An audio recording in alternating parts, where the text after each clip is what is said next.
What is going on, everybody? I finally found a name for when I stream alone. Shout out to Galactic Artisan Customs. Welcome to the Simply Stoned podcast. Tonight, I am joined by my special friend, co-hosting with me tonight, Jacob, aka Star Wars Collective, and we are being joined with the one and only Fig Fury from Monday Night Figure Ball. He's a big part and well known in the toy community, and he is a very talented photographer as well, and just collects multiple lines, and we're going to be getting into a lot of different lines tonight. So really looking forward to having both of you guys on. Thank you so much for joining me tonight, guys.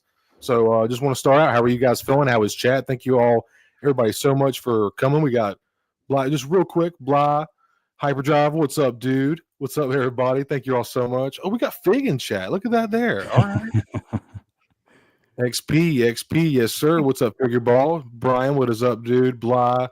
All right. Oh, I know that guy. I know Collective. Oh shoot. Yeah. So how are you guys feeling tonight, man? So far so good, man. So far so good. Happy to be here, boys. Greetings, chat. It's stream day again. Glorious stream day. And we got Unc Fig here hanging out with us. Man, big fan of your photos. Just wanted to say. Yeah, with that being said, happy to have you here, man. Oh, thank you guys. I'm so happy to be here as well. We've talked about it for a while. I hit up Cody a while back about being on the show. He made it happen because he's cool like that. And Star Wars Collective Jacob is here as well. So just this stream we've been looking forward to. Happy to be here. Ready to talk some figs with you guys. Absolutely. Oh, yeah, definitely, man. I feel like there's a good amount of stuff to go over. Oh, yeah. Oh my God, dude. Yeah, because I know now Jacob is Jacob, you already know, dude. You've kind of gotten swallowed with hot toys lately. I'm dabbling here, but Fig, you were definitely heavily invested in the hot toy game. Obviously, all you guys on M&F crew are. So I definitely look forward to kind of picking your brain a little bit about that. I'm always bothering Jacob about hot toys because he's just way more knowledgeable than I am. But and then talking some Joy Toy, man. I'm really looking forward to some Joy Toy because I've always found them interesting when you show them off on the streams. Like I just told you in the pre-show, how are figures that big moving like that? Like it kind of blows my mind, dude, how chunky they are and how they look. Yeah. Oh yeah. I got a lot awesome. to talk about. Nice. So RebelScum, what's up, dude? Hope you're doing well. What's up, Thank you everybody for joining us tonight. Hit that like button very much, and also if you haven't already, please check out Fig Fury after the stream, and I'll have to put his link to his channel. And he's a lot more active on Instagram, so be sure to check him out there as well. But I'll post both these guys' links after. And what do you say, guys? Do you want to show off some treat yourself, show some recent pickups, or do y'all want to jump straight into? So I had Fig. I wanted to pick Fig's brain because we taught at IC in past May. I've been trying to get Jacob to come. Hopefully one day it happens. But it's fun. Hell yeah. He's got, dude. I was just telling him, I was like, bro, it's such a blast. Like I would love to meet you there, and it's just the energy there is just grand. Oh yeah, just nerd paradise, man. It's just what it is. Lost my train of thought there. I had a Fig. I was going to ask Fig. I wanted to pick Fig's brain about other lines he collected and asked him to send me some photos. And I have over 54 images that we're going to go through. And that was not even all of them. I just picked the ones that were like the main staples, dude. But I asked you to send me some pictures. And, dude, next thing I know, I was getting black. I was like, that's what the fuck I'm talking about right there, dude. We got plenty to talk about. Nice. Like to hear that. Absolutely, right. Figure ball. I'm pretty sure I'm gonna go on a limb, and I'm pretty sure that's a Wilbon. But whatever guy it is, thank you guys for showing up. Appreciate it. M&F. What's up, Wilbon? Figure ball. I always assume it's Wilbon most of the time. Yeah, me too. So what do you guys feel like doing? Do y'all want to show off some stuff y'all got recently, or do y'all want to go ahead and jump straight into what you wanted to talk about, Fig? How you guys feeling? Let's dive into what Fig wants to talk about, I think. All right. I think that's good. Let's do it, dude. He is the guest after all. Caveman Cody going to be sharing the screen in just a moment with all you awesome motherfuckers. Oh, yeah. And first off, speaking of hot toys. Ooh, what do we got? I'm excited. And I already know Jacob is going to be drooling. What's going on here? Ooh, I love that hot toy. Look at that. Oh yeah, dude! It's a back in black hot toy. Absolutely. Yeah. There we go. Oh boy. Yeah. And there it is. Okay. Nice. Okay. It is in fact the bonbon. And I got a super chat earlier from somebody, and I meant to go back. Commander Bly. Yeah. Thank you very much for the 199, my friend. I appreciate it. Good to see you in chat. I hope you are doing well. And I also got a second one from our good buddy Connor Calaruso, which he just got the TVC Bantha at Disney World. He just put a review out on it today. It's fantastic. Highly recommend going to check it out. That Bantha is so fucking rad, dude. And he says, yo, everyone will be there, but I'm busy. I'm listening while I work. Well, thank you so much, Connor. The 999. It humbles me every time when y'all send me a super chat, man. So just thank you. Another one from Mama Mando. Thank you so much, Mama 199. Thank you. Yep. Thank you, everyone, for being here. I appreciate all of you so much. And just again, want to thank you guys, Fig, Jacob. Thank you guys for joining me tonight. I'm always, dude. The only reason I started this channel is because I wanted to talk about toys and getting to meet new people. And this is what it's all about right here, dude. And learning new lines, talking about what we all love. This is what I want to do. Hey, look who's in the house. Sorry, everybody. It's just going on. The house is full. What is up, Eric? Hope you were doing well, brother. Good to see you. Hey, shout out to you, Simply Stone. I took the name, man. Shout out to Galactic for giving me the idea. Nice. Yeah, I got to fix my night, bro. I'm going to work on that, bro. Bro. Caveman here, bro. I'm a caveman. I'm going to admit it. So, with that being said, 12 people in here, hit that like button. Thank you all so much. And I'm going to let you guys take it because you guys are way more knowledgeable about Hot Toys. I know Jacob is a Malgus shill, hardcore, and Fig, you are the one who sent me the picture. So, what do you got to say about this beautiful hot toy here, bro? I mean, this one when it went up, it was a day -1 for me. I like Darth Malgus as a favorite character of mine. This thing looks insane. It's gonna be a while. I don't think it actually comes out till roughly the beginning of next year. But you can already do the payment plan and all that good stuff Sideshow offers for it. I think he's still up, like always, or most of the figures. There's like 3 versions. There's a regular, a deluxe, and a collector's version. I went with the deluxe. I think the only difference is it doesn't come with the gold coin, but it comes with everything else. So the stand is very similar to that new damaged Vader coming out. This thing moves. It lights up. I just can't say enough. He looks like I think the Black Series one is awesome, but this figure right here, once I get him, I'm gonna say it right now, I'll have it in my collection. If that's the last figure I ever got, I'd die happy. That's how hyped I am for this. Straight up, absolutely, man. I mean, the freaking detail to the face. There's 3 different ways you can style him. You can take the mask off, right? You can have him masked up, and then with the hood as well. So he's one figure. He doesn't have any swappable heads or anything like that. He does have movable eyes, which most of the Hot Toys figures do nowadays. But just look at that face, man. He looks like he's about to lightsaber your ass, right? Hood. Oh, yeah. Now I don't call anybody intimidating, but that right there, bro, that shit's intimidating right there, dude. Yeah, man. That's fuck, dude. I think I'll display him with just the mask. Yeah, I'm not gonna lie, and Fig, maybe you could can attest to this. Perhaps the dye transfer from the black hood on his bald head. I mean, I'm having trouble with that on my Black Series Malgus. There's even some dye from his hood on the really? Damn. Yeah, man, it came like that right out of the package too. No, wow. You got me wanting to check mine, bro. I know. So, I've had mine in the same pose for a long time, and he's behind glass. Yeah, I have him multiple pose. I haven't messed with him in a while. But the only thing I've ever had that happen to was my SHF Mando Season 2 Luke. Oh yeah. I kept the clip on and it died. It got really bad. But I've never had I've checked my Hot Toys one because people talked about it. He's fine. Okay. Yeah. So I it is a valid concern because I've heard about it, but I'm at the same time I'm like that shouldn't be happening with Hot Toys, dude. No, it's premium, so that's just weird. I wonder what's causing that. Yeah, exactly, man. It shouldn't be happening for what we're getting, and I feel like it's okay to nitpick this stuff. I know you guys have said that on Figure Ball before, so yeah. With that being said, though, I mean, such a badass figure. Like you said, the base lights up. It's modular. You can move it how you'd like it to. Same base, like I think the battle damage Vader, like you said, comes on. So hell yeah, dude. Just so freaking cool for Hot Toys to give us that instead of just the rinky dinky classic base, which I mean is fine, but this is top tier, as you can see. We're here, boys. So I'm very excited for Malgus. I got him on pre-order, And I'm so excited. I can't wait. I'm pretty sure I pre-ordered him after I was on your guys' show on that episode. I pre-ordered him like in the after show. That's awesome.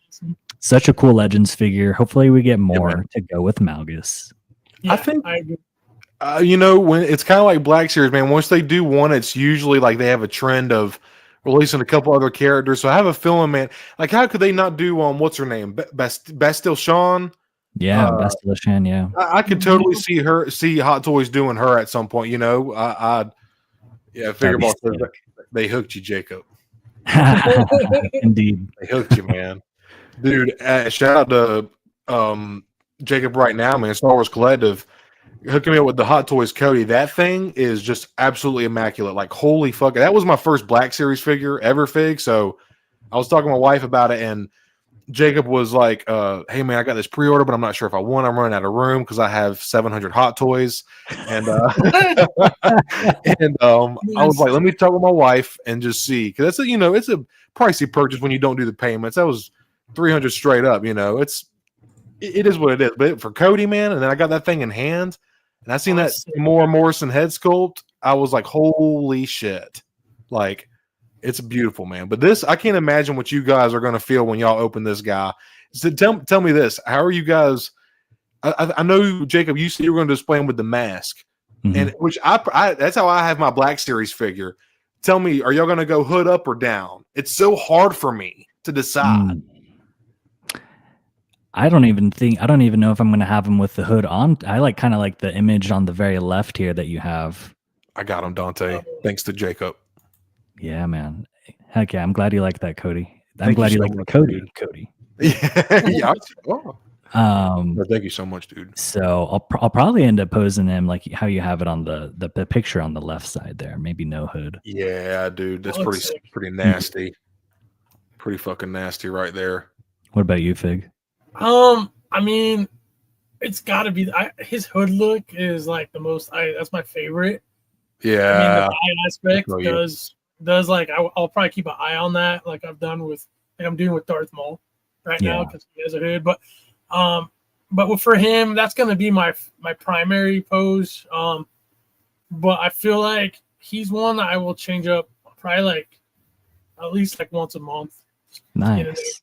I actually already have I have display cases coming. I'm getting prepped for to have him a pretty nice spot encased in glass that easy to get to. So when I want to just take him out, change him up, change accessories, there's kind of a tangent, but just in general, I've noticed that like when my shells start getting crowded or I get a really cool pose, I typically don't mess with that figure. And it's like, at some point you're kind of like, man, I've had this figure for like months, and he just sits there and you like kind of not forget about it, but you just don't appreciate it as much as if maybe you have a little less per shelf and you can have more room to display them differently. When you start getting them in those, like, nothing wrong with tier stacking and like that. It looks great. Yeah. But just for me, I've noticed I think I have more fun when I have more accessibility. So I'm trying to change my displays up for like a little less crowded with more posability and more options. Yeah. And it's going to be that same type. Nice. I love that. I think that's a great idea. The fact that he, like you said, he has different looks too. You can change it up as opposed to, all right, I got, classic Stormtrooper, Clone Trooper or something. There's just only so many poses you can put him in. I mean, there's a lot, but there's Commander Cody too, which is sick. But like I just threw the hyper real quick. Sorry, y'all. No, good. But yeah, that's awesome. And Cody, speaking of putting it under glass, has been waiting to put out his Hot Toys until you get your glass cabinet. So yes. I know you're dying to do that, man. I have literally.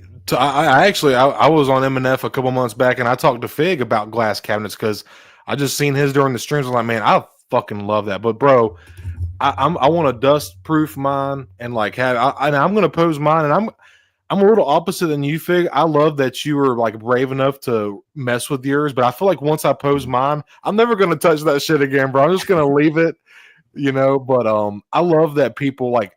I see Jacob handling his so comfortably, and bro, I'm literally like handling it like a fucking newborn baby. I'm so scared, dude, and you guys are y'all are a lot more comfortable with it. But that really makes sense.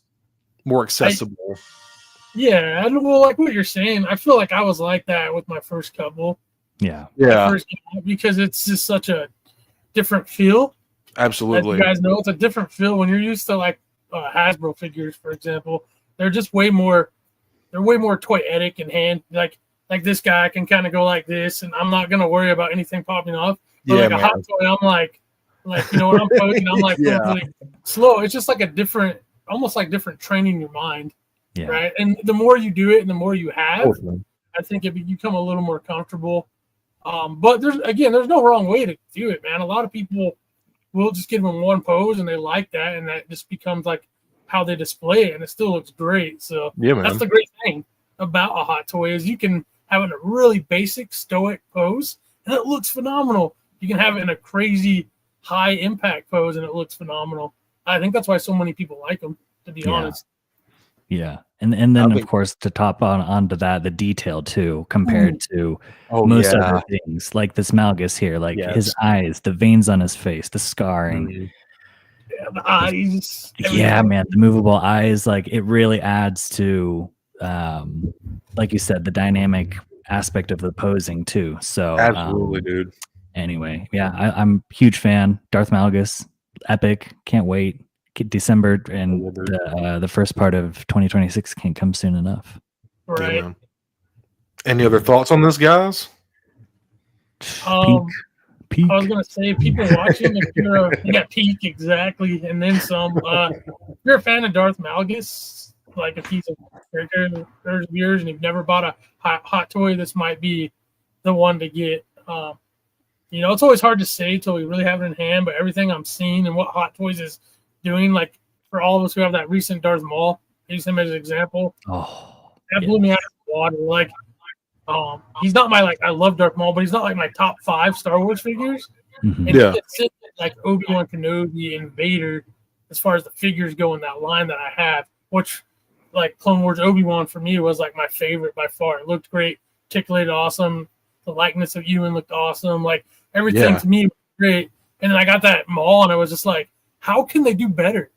So so that's like where this line's doing is they keep on like getting, seems like they keep on getting a little better and better like every year now. And man, when he comes out, he's going to be on that same level, I think. Absolutely. So real quick, so Fig, either you have the Clone Wars Obi-Wan, I have the Mando Obi-Wan, Oh, nice. and the articulation is my least favorite thing, unfortunately, about that figure because he has so much padding on. Mm-hmm. Like, dude, I've tried so hard to get him into like the crossed like gun pose. You can't do it. I've even tried to get him like straight up aiming down the sights with the gun. Can't do it. He's kind of like aiming His away from him. only barely moves like this, huh? Yeah, exactly. So I think they took the same or close to it. My first hot toy was the Durasteel Mandalorian way back when. Hell yeah, Mandalorian came dude. out. That was the first one I got, and he has a big, like they call it fat suit, like a big old cushion suit to yeah. fill out the clothes and the Okay. armor. A lot of people that are brave enough took it out, and they got crazy articulation. But I just never want to do that with a hot toy. Wow. Yeah. There's videos out there that make it look like I could probably do it, but I'm just like, I know I'm not doing that with a hot toy. I don't blame you, dude. So it's that same thing, man. And that was my first experience with a hot toy, and I'm like the articulation's okay, but like it's lacking compared to my 112 stuff. So for the longest time, for like almost a year, that was the only hot toy I had because that was my first experience, and that was before I really knew anybody outside the place I bought it from locally, like knew much about them. I didn't know a whole bunch of people to talk about them. It was a new thing for me, and I just didn't look into it. It was like, oh, it's cool, it looks awesome, and this basic pose, it's Din Djarin, it looks cool. But I was like, dude, I'd much rather collect 1/12. And then, you know, as time went on, I bought the Durasteel Mando, and he was a little better. And then, I'm trying to think who I got next. I don't even remember at this point. It was Clone Wars Anakin. Oh, okay. And his articulation, I love that figure. A lot of people just think it's kind of mid because the likeness, whatever, but I love it head to toe. That figure articulation wise was the best out of the 3 I owned, and I was like, oh, this is what it can do. okay, cool. And then it was like, then the M&F was like the perfect storm for me because I started showing them off, and then Wilbon and Coffee were like, dude, those are cool. I think I'm going to buy one. The rest is history. Yeah, man. Okay. Dude. Little origin story there. Yeah. Cool, That's cool, man. Wow. Well, I'm glad that you got that taste out of your mouth, because my first hot toy was the Scout Trooper, posed okay, yada yada yada. Got Darth Maul now, like you were attesting to. It's phenomenal, the articulation on that thing. And so I was rest assured myself that Hot Toys definitely has it in them to do great articulation. So as long as they're not wearing a fat suit, right?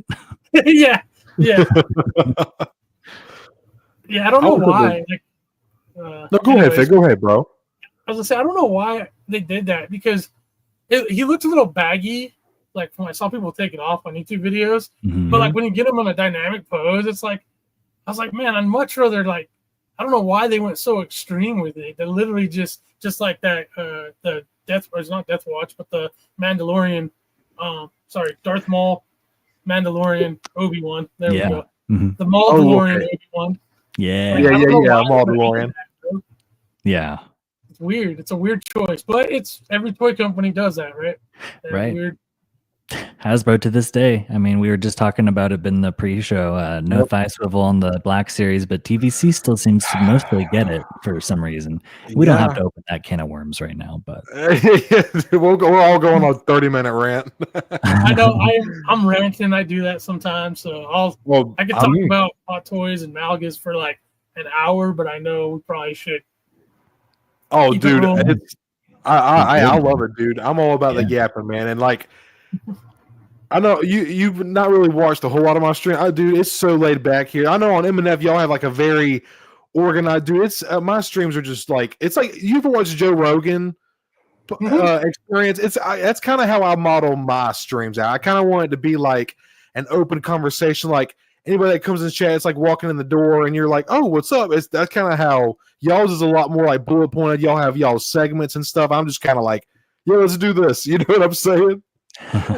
Yeah, no, I've watched. I typically, a lot of times as a viewer, I don't know if people know this. I've probably said it before, but I watch a lot of it on my TV.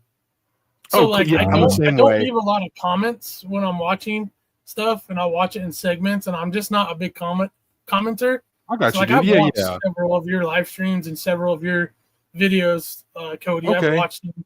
Well, thank you, dude. Thank you. Yeah. So I kind of know like the vibe of the live streams, and I like that. I like everybody has their own little things they like to do or not do, and it makes it great as a viewer, just as someone who likes watching this stuff, because you get it's a lot of the same subjects. Obviously, we all collect a lot of the same stuff and different stuff, but it gives you different perspectives. It gives you different ways to view it, because like I'll go through phases where I watch a lot of one content creator for a while, and I won't watch their stuff for a little while, and I'll go to somebody else, and I kind of just do like a circle, and it's great to have those options, because here I go again, tangent. But when I first started collecting Black Series, I got into this in 2013.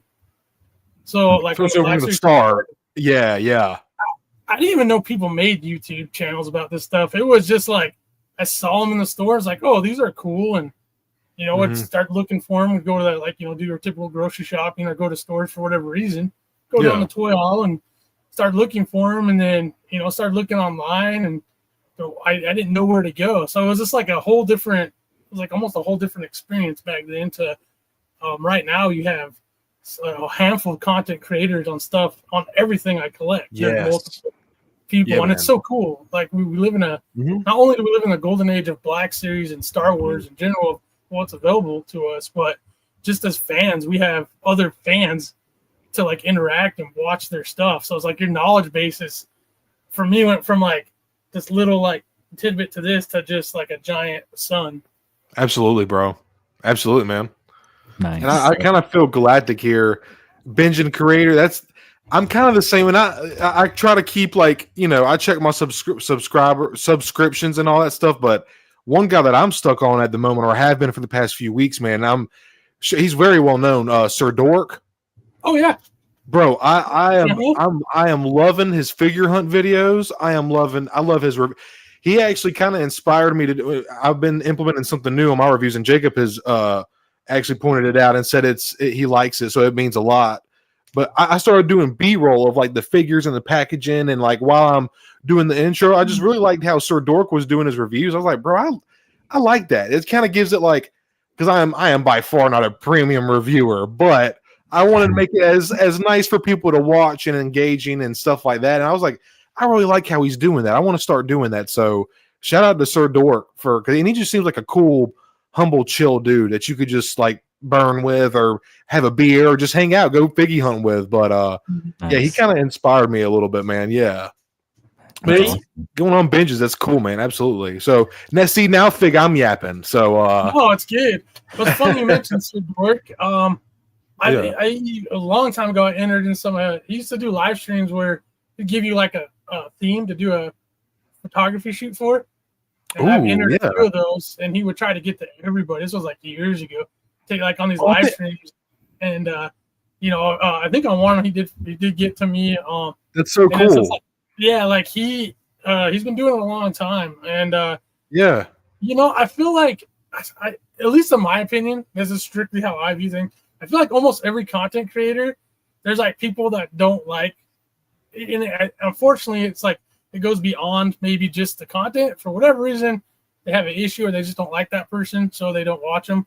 Free country, do whatever you want. I get it. Absolutely, dude. Yeah. Well, I'm like in the mindset, kind of like the Anakin line, right? I'm never one to be like, if you're not with me, you're my enemy. Right. Like I don't have a line in the sand because, again, I'm just waffling here, but like You're good, bro. Walk away, bro. I can find value, and even if I don't agree with them on like 80% of what they're saying, I still like to take that 20% of stuff that I find interesting and like focus on that or get that from it, and the other stuff I can just be like, yeah, like that's cool, that's your opinion, move on. I feel like so many people like put like such a line in the sand nowadays with this stuff in a hobby that's supposed to be fun and awesome. Like it's supposed to be a good time for everybody. And I just feel like there's too many lines in the sand where people have issues with somebody and they just go, nope, I'm done with you. You're gone. Bye. Yeah. Yeah. And like, on a personal level, I totally get that, whatever. But like on the same token, it's like I've seen even people like go to a degree of like, maybe not saying it, but you can see like things where it's like they tell people like, oh, don't watch this person because they believe in this, or don't watch this person because they said this. And it's just like, yeah, come on, guys. Most of us are adults here. Like, I don't understand that concept. I'm like, do you have a job? Do you have a social life? Like, if I did that with everything else in life, I would be a lonely, miserable. Yeah, man. Yeah. And I'm just like being real. So again, I'm tangenting hard right now, man. You guys just open up a can of fury, if you will. But waffle away. Luckily I have built a little small community of my own, and I have met awesome people like Hyper, Connor, Jacob here. Like these are guys that I talk to damn near every day now, man. And like I actually from what started out as just like action figures and us like in the same shit has in talking every once in a while on streams and this and that has turned into something else that like now, like I just said, I talk with these guys every day, and like we send these pictures of what we're eating, or like we have literally become friends, and I would call all those guys friends, and I'm very that's how it should be, man. Like, like you said, Fig, we're not all gonna gel. We can't all get along. I wish it could be that way, but it's just not that way, man. And right. But at the end of the day, Fig, like what you were saying, man, you have to show common courtesy to anyone, but especially a fellow collector, man. Like we're all in this together. Like we have a common interest, and while it is not the sole reason to just be like forgive any issues or whatever, it's a common interest that you both share, and you can both build a relationship on, or even an acquaintanceship, if you will. Like it's kind of crazy. And as I've started to gain some traction on my channel, I'm still like a smaller channel relatively, but I have started to see some people in the community, and they just take it a step too far, man. And at the end of the day, it's toys, man. It's toys. Yeah. One that I don't mind mentioning, I hate the name call here, but Harvest-Collector. That is one guy that I've seen. I hate the name call or like call out names directly, but I've had a direct altercation, not altercation, but like I was trying to talk with him on a post, and he was just like, he was wanting to argue, dude. And I had to end up telling him, bro, I'm agreeing with what you're saying. You're just so blind and wanting to argue. You can't. And then he wanted to start backtrack. So I was like, that's the kind of people I want nothing to do with. Right. I don't have time for the bullshit, Fig. I'm allergic to bullshit. We're supposed to be doing this to get out of here, man. And not everybody is doing this for the same reasons. This is supposed to be escapism and fun and unifying. You know, that is supposed to be what the community is supposed to be about. And it hurts to see that there are some people that are alienated or treated differently, or it's just wild, man. And there's no place for it, man. And I'm kind of, chat's been going off for a minute. Lord have mercy. Chris G, what is up, dude? Thank you so much for stopping by, man. I know you said something about good to have Fig on. I seen you somewhere up there, but yeah, man, it's a long time coming, man. I met Fig this past May at ICC. We talked a little bit, a lot of Star Wars badassery going on, so it didn't get a lot of time. So this was long overdue, man. And I was thinking, like, I would like to have somebody else, just so it's like, you know, it's always nice to have a little trio dynamic. And I was like, I can't think of anybody else during the weekday other than my boy Star Wars Collective. He's always there, because I know Hyper and Connor, they always have stuff going on the week, but that's my boy right here, man. Yeah, no. HowlrunnerR, sorry to cut you off, Jacob. Hey, I'm not saying don't twist my. See, and that's another thing that happens in the community right there is people twist words. I never said he was a bad guy. Not once did I ever say that. I never came out of my mouth, dude. That's HowlrunnerR. That is that kind of stuff right there is exactly what stirs stuff up in the community right there. And then you say, I wish he would unblock you. HowlrunnerR, you're waffling, bro. We got Zooboy in chat here saying, hey boys, love seeing y'all stream together. Can't watch live, but just want to, well, appreciate that, Zooboy. Appreciate you, dude. What's up, Zoo? Cobra, the Viper is in chat, baby. Oh shit. Better than anything on TV, dude. Well, thank you so much, man. Thank you, dude. Thank you everybody for hanging out with us tonight. It means a lot, man. I'm glad to have these two guys on here. Trying to catch up with y'all, chat. Be-Some75, thank you so much for stopping by. I gotta watch out for that Fig, dude. He will get you buying Warhammer figures. Nice. Oh shit! I met him shortly at ICCC, and then awesome, I talk to him pretty regularly nowadays. Cool, so, man. Yeah, we like a lot of similar stuff. So he's, again, just a prime example of like how much this adds to collecting is fun on its own. But then when you meet people and get to start doing these streams and have a community, it's so cool. It adds to it. Yeah. And to circle what you said about Blue Harvest Collector, I've never actually had a conversation with the guy. I've seen some of his posts. I'm not a fan so much of just his content, but personally, I don't know anything really about the guy. So I'm with Stoned on that. Like, I don't have anything against the guy. I'm just, when I did this earlier, that was content wise. I'm not a fan of his content, but like, the guy has a following and more power to him, you know? Absolutely, bro. I could say, so perfectly said, dude. Hyper, good to see you, brother. Love you, man. Later, Hyper. Yeah, just to piggyback on what you guys are saying, if you like no, it's okay, man. Like Fig was saying, if you draw a line in the sand, you are alienating potential people that like you could be friends with, like developing rapport with Stoned and other people like Timbo Toys and man. And anyway, so the whole point is, if you just, I don't know, like Fig said, you can not like someone's content but still be, you know, personable with them and respectful and professional and stuff like that. And maybe that person, maybe you guys have more in common than you think. So that's the cool thing about this community is you can make friends, but like Stone said, we're not all going to get along at the end of the day. So with that being said, you know, we're all here to talk about toys, so it should remain professional and structured and stuff like that. Yeah, man. Well, and you should show respect. Say what, What's man? That? So what makes you think we want to talk about toys? Look behind all three of us. Yeah, right. I don't know. Do you collect action figures? Yeah. Well, I love tangents like that, dude, and those kind of tangents are always welcome on here, always, dude. So, and I'm getting a little more. I'm getting more comfortable here on YouTube, and I just don't. I'm gonna start saying how I feel about things, and I'm not gonna. I've never been that way, and I've always been myself on this channel. If you meet me outside of this, I'm the same exact motherfucker. I promise anybody. And basically what I'm saying is, I don't know, man. It's just crazy. The whole drama thing in the toy community, man. It's a little wild. Right. But anyway, we touched on that.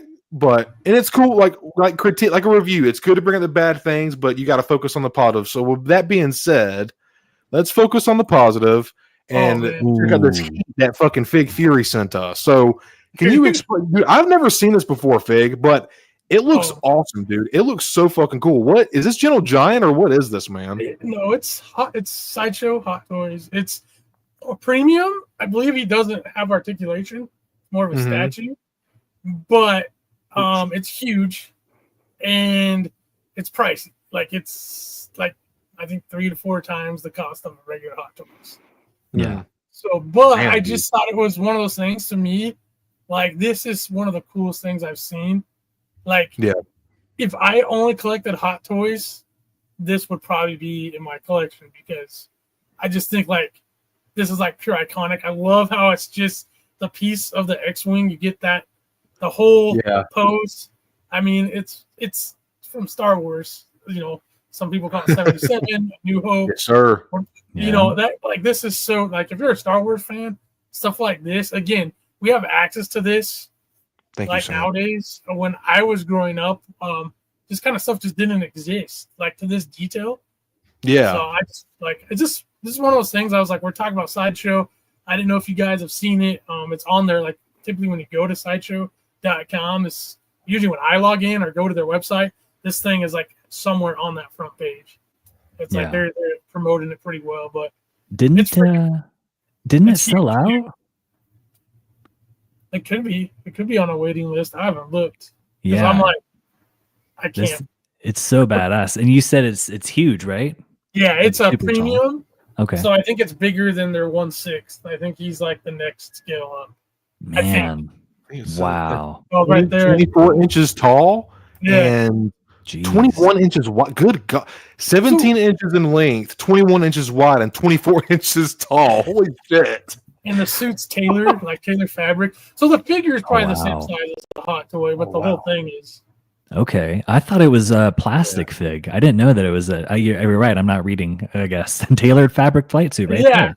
Yeah, if you like zoom in, you can tell. Man, look like at that. The helmet, the gloves, the flight suit. Dude. Yeah.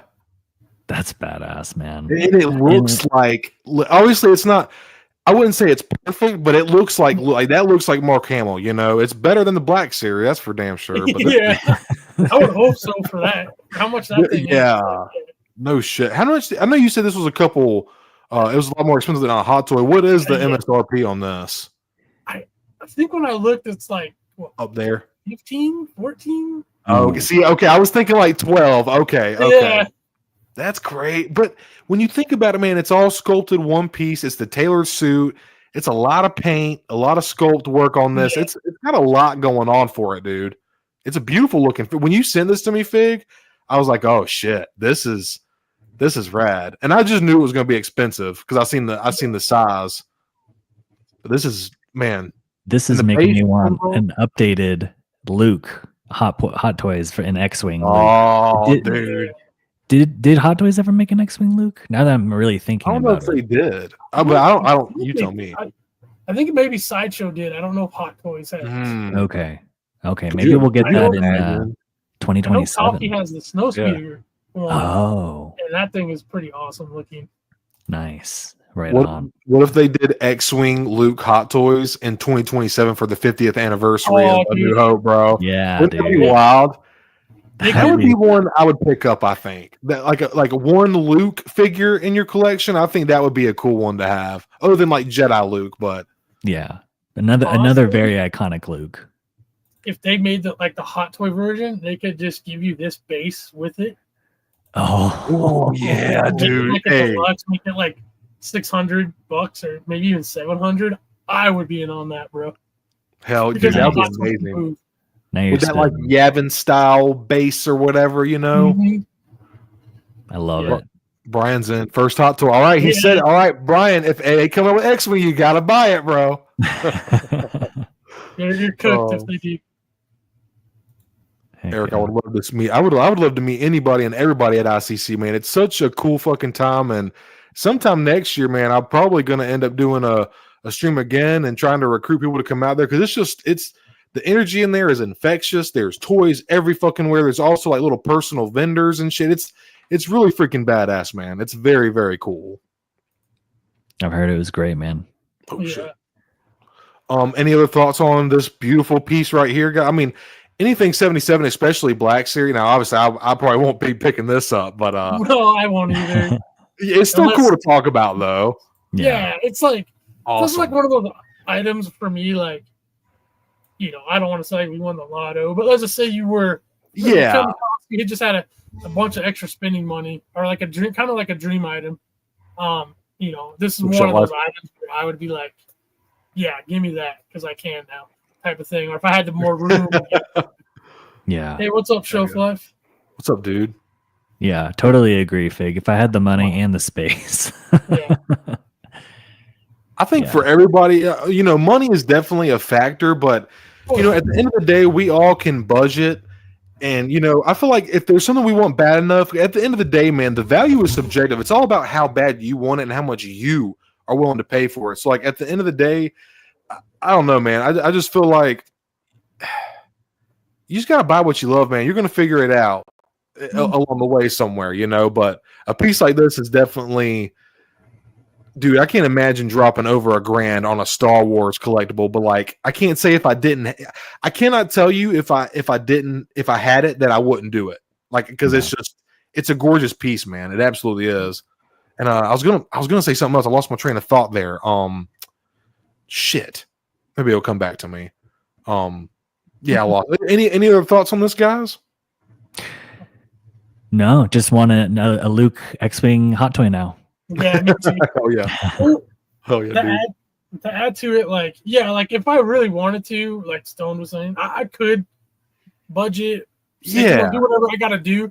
I could get it. The thing is, there's other things I'd prefer to have. Like I think as awesome as it is, it's not a figure. It is a statue. Mm-hmm. So there's just other things that like with that money, I could get more of that I would enjoy overall more. Yep. So that's my main reason for passing. Yeah. Absolutely, dude. Nice. Beautiful piece, man. So now you're going to have to explain to me and Jacob. This thing looks rad. I don't know what the hell this is, but it looks cool as shit. So this is sick. I say I'm fortunate because I was a kid in the prime 80s, like Transformers, G.I. Joe cartoon, Knight Rider, Mask, Thundercats, Voltron, like that's hell yeah, dude. When I was a kid. Man. Transformers, I've always loved. When I was a kid, I had the original toys that transformed. I mean, we'd bring them to school, and with your friends, you could see who transform them the quickest. That's cool, man. It was just like what you did, right? Yeah. So these don't actually transform, which people like. Some people are like out as soon as you say that.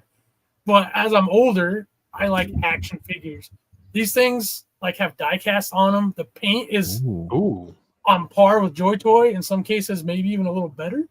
And they're just fully posable, and they look freaking awesome. And it's their robot mode, which like is the coolest part of a Transformer, right? To me. You come to that truck, but the cool thing is their robot mode. That's what these are. They're in the 1/12 scale. Okay. Zero is the company. They make DLX and MDLX. DLX is bigger, more expensive, more like Hot Toys scale. They look phenomenal, but I can't be doing Hot Toys and those. So the alternative is the smaller 1/12 scale MDLX for like around $100, give or take, per figure, and they're phenomenal. I'm gonna grab one to show you guys. Please. Yeah, man. The reason I sent you this one, this is a brand new. Well, it uses some reuse, but it's a brand new style of Transformer. And with the Transformers, they do repaints. Like all the jets have a transform and look the same. So you have like 4 or 5 Decepticon jets that all have different names, different colors. So of course they made all those because they can reuse it. He's like the start of that next one. The line's like very slow, but it's hit Optimus. I have Megatron. I got those. It has Bumblebee. Nice. Has Starscream. So like the main hitters, familiar with Shock or Soundwave, he's the one that turns into the cassette. Okay. He's one of the coolest villains when I was a kid. Like one of my favorites. I'm hoping they make him. I personally like that about this line. That's very slow releases because like it doesn't take up a lot of shelf room. It's something I can collect and for the most part get all of them and not have to worry about, I'm 100-figure line and, another 100 figures. So it hits all the spots for me, but I want to show you, like I said, up close. Yeah, man. 1 second to grab that. Yeah, for sure, bro. That's sick, man. Stone, do you remember the Transformers movie with Shia LaBeouf and Megan Fox? Yeah, dude. Fuck, that was the best one in my opinion. That one was so good. Yeah. That really got me back into Transformers. So I'm excited to see. And the fact that he said that they have like Bumblebee and Megatron and Starscream is sick. Like, and they're die cast too. Ooh. I see. I didn't know that. That's actually pretty fucking rad. I was obsessed with Bumblebee, dude. This guy here in Sideswipe. I mean, yeah, he's like his whole like this part. The wheels have rubber on them. What? Yeah. That's sick. Chassis. I mean, the articulation's like next level. Like this arm pad will pop out. Easy, bro. Yeah, you can get like really. The range is just man. insane. Look at how far that lifts up. Yeah, dude. Yeah. So, and to maintain like the looks, the hands are interchangeable. The cannon comes off, like, the back. So, like these are inspired off their classic '80s look with like a little bit of a modernization to them, which I think is rad.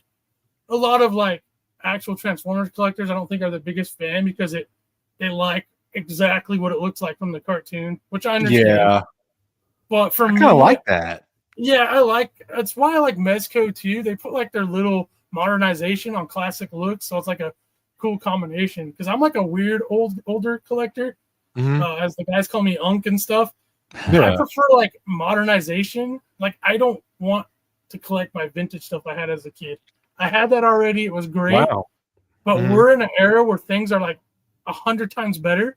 I want new. Like I like some of the looks, but I want new versions of that. I don't want to collect retro. I don't want to collect Kenner. That's not my cup of tea. And like people think I'm kind of crazy because like I'm more aligned with you guys as far as like the newer stuff is coolest. Yeah. Yeah, dude, absolutely. But yeah, he's so cool, man. That's rad. Yeah. Just how big and chunky they are and how good that's what gets me, man. That's crazy. Nice. Yeah. It looks so fun to play with, dude. It does, bro.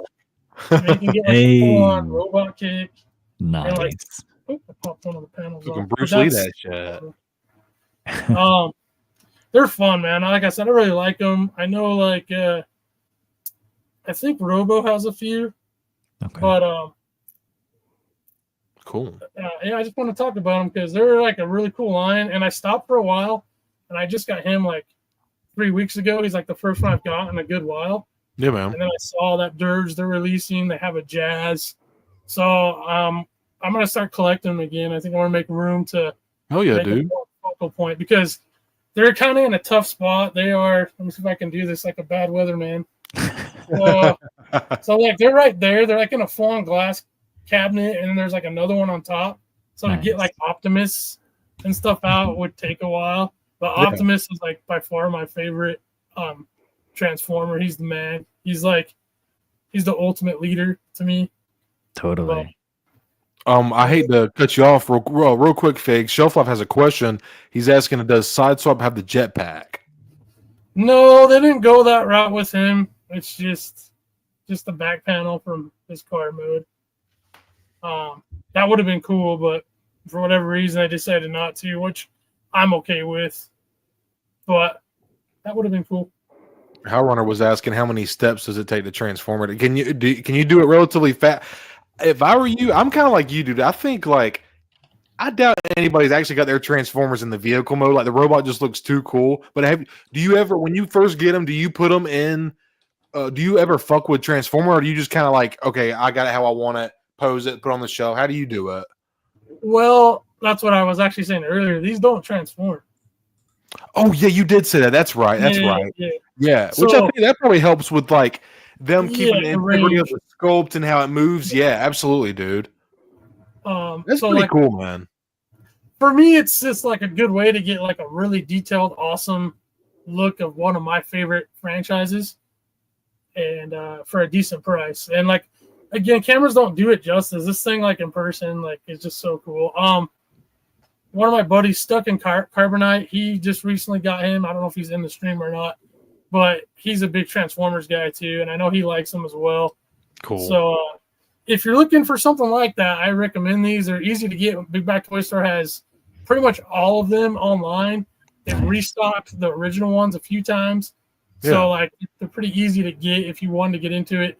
You could get a version of, you can't get the original Optimus, is sold out currently, but or I'm sorry, the 80s version is sold out currently, but Megatron's still up there. So you could like get your main core characters relatively easy for new people, which I always love, because I hate like a couple of years go by with the line.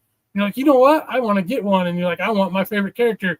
Oh, they made him 2 years ago and he's been out of stock for a year. And yeah, you know, I hate that. So hell yeah, bro. Fig, did you see the Transformers movie with Shia LaBeouf that came out? Oh yeah, dude. I went to the theaters. I saw it in theaters twice, actually. Dude, that was epic, wasn't it? Oh yeah. When that movie came out, it was like, dude, that was so freaking awesome. I mean, like the way they did the Transformers in that.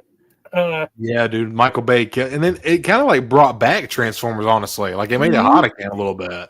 Yeah, they went. You know, he went with a modern style, which for that movie it worked great. Yeah. Certain Transformers in that style look awesome. Optimus is one of them. Like I prefer his original look, but that version is like badass. I'll always like it. Yeah. Megatron and like Starscream, not as much. They're a little too mechanized compared to what they look like from G1. Okay. But what is G1? That's the original. That's like the original cartoon. So they call them G1 Generation 1. Those look like the most iconic to most collectors. The most pristine, like the most well known. Like if you went and typed in an Optimus GIF right now, you're probably gonna get a G1 look. Okay, I got you, dude. So like the original 80s cartoons. Yes, cool. and comics and figures. Cool, man. Wasn't Jazz the one that got ripped in half by Megatron? Yeah, Did they make an 80s version of Jazz? Well, they did. Yeah, he's one of the newer Autobots. I'm gonna get him. Nice. Yeah. Hell yeah, dude. That's cool. Yeah. He always kind of stood out to me. I liked him. Obviously, he dies, but yeah. I love those movies for what they were. Like as these one came out, they got a little harder to watch, especially as I mean, I was already like in my 20s, I think. When did that first one come out? Like early 2000s? 2000. I'm trying to think of what I was in middle school. I think. Yeah, I think so. 2007, 6, or something like that, maybe. Yeah, so that sounds about right. So I was already out of high school when that came out. So like, I love special effects, but like story wise, I was kind of like, the humans in it. Yeah. But then each one got progressively worse for me. Oh yeah. I've always liked the aspect of the Transformers, showing them the sounds, the special effects. Yeah, like, man. For that type of like just raw action with Autobots versus Decepticons, I'm always a fan of it. Yeah. Absolutely. Troy, what is brother? Hope you're doing well. Thank you so much for coming by, bro. Hope you're doing well. What's up, Troy? So who's this in the picture here? Dirge? Okay. Yeah. He's the Decepticon. I'm not too familiar with them outside of, I believe it's what they call the triple changer. Oh shit. I could be wrong, but I feel like that's what it is. Anybody in chat can correct me, because like I love Transformers cartoon growing up, but I've never like kept up with it, so I'm not like 100% sure. But when like triple changes were like be 2 vehicles instead of just one. Oh, that's sick. Oh shit. Okay. No way. Train and the shuttle was the one I had as a kid. He turned into a train and the space shuttle and a robot. It was gnarly. Wow. But if this isn't, then he's just a different variation of a jet fighter. Like he has the coned nose, where like Starscream and I believe it's Sunstreak. No, that's a Transformer. Thundercracker, Starscream, a couple of other ones. They have like a different style of jet. Like their wings go on their arms, his are on his legs. stuff like that. Man, that's so freaking cool. I wonder if the legs, like the jet pieces, are die cast or The leg part is, the wings are probably hard plastic. At least that's how Okay. Starscream is. Yeah. Man, look at that thing, Stone. What do you think about that, dude? Dude, the colors on, like, I don't even, I know I did watch some of the G1 Transformers back in the day, like when it would come on reruns or whatever on, like, what, you know, Boomerang or whatever. They're not Boomerang, but like the old school television cable. Right. And I gotta say, dude, it's pretty fucking wicked looking. Like, you can clearly tell that they have a lot of paint and sculpt work on here. And just like I've said numerous times already, watching Fig on the M&F streams and watching how these fucking figures are so clunky and big, and they look like they're supposed to look, and they still get the articulation. You can still pull off the poses and the fight scenes that you want. It's just crazy, man. The paint. I think the paint is really what pops it off, because like you can have a bad sculpt, but if this thing wasn't painted up nice, it would just be like, oh yeah, it's a badass toy. But man, the paint just always takes it to the next level, man. It really does. The silver looks great on it. The yellow and the blue is super poppy. Hell, throw some red on it. Let's get a little Superman vibe. But the accessories are all spray paint a little S on the cockpit part. Yeah, that's what I'm saying, bro. Yes, sir. Make a Superman. Yeah. Hey, dude. Hey. So didn't they do isn't there like a Darth Vader transformer or some shit? Yeah, they did. Yeah, I think it was Hasbro. He transformed from his TIE Fighter to Darth Vader. Oh shit. I didn't know that. Yeah. Yo, that's crazy. But yeah, man, that thing is so cool. The way that these things move is phenomenal, man. So and I know a lot of people, like I said, not me personally, super hardcore, but I know Transformer fans are like Lego heads, man. They go fucking hard, dude. They go absolutely nuts, man. This next one, these look cool. Not familiar with these figures or line at all. So, Fig, what do you want to share about these two, man? I'm curious. This guy looks pretty fucking cool right here. I like him. Yeah. So this is one I talked a little bit on Monday night as well. I saw this. It came out of left field for me. You know, Big Bad Toy Store. I was on there looking at something, most likely probably Joy Toy figures, but this ad popped up or a thing for Ronin Warrior figures, and it just hit me with pure nostalgia because my best friend, I used to watch the cartoon. I mean, we were a little older, like I think 8th grade, maybe even freshman in high school, but we like watched Dragon Ball Z and Ninja Scroll at the time, like all the old anime before it was like really a thing. Yeah. His next door neighbor got us into it. Like he'd have VHSs recorded of it, and we'd be like, "Oh, this is like the action was like nothing we'd seen before, you know, over the top, bloody, gory, just like crazy fighting." And we're like, "This is like so up our alley." Yeah. So, anyways, the show Ronin Warriors came on. It was like Japanese animation, but it was like a televised series. In the U.S., like a lot of that stuff in the 80s was taken from Japan, and then they revamped it, put voiceover and changed dialogue and changed some things about it to make its own show. Anyways, cartoon called Ronin Warriors. It's about 5 young adults that basically it's like in Japan, but it's like future Japan, but it's like also ancient Japan, like fused together. Oh, yeah.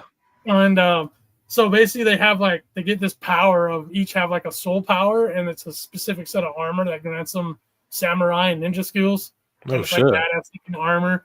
And then they have bad guys too, and the bad guys trying to take over the whole world, and the 5 guys have to group together to stop them. And it's kind of like Power Rangers, but way cooler. No offense to Power Rangers fans.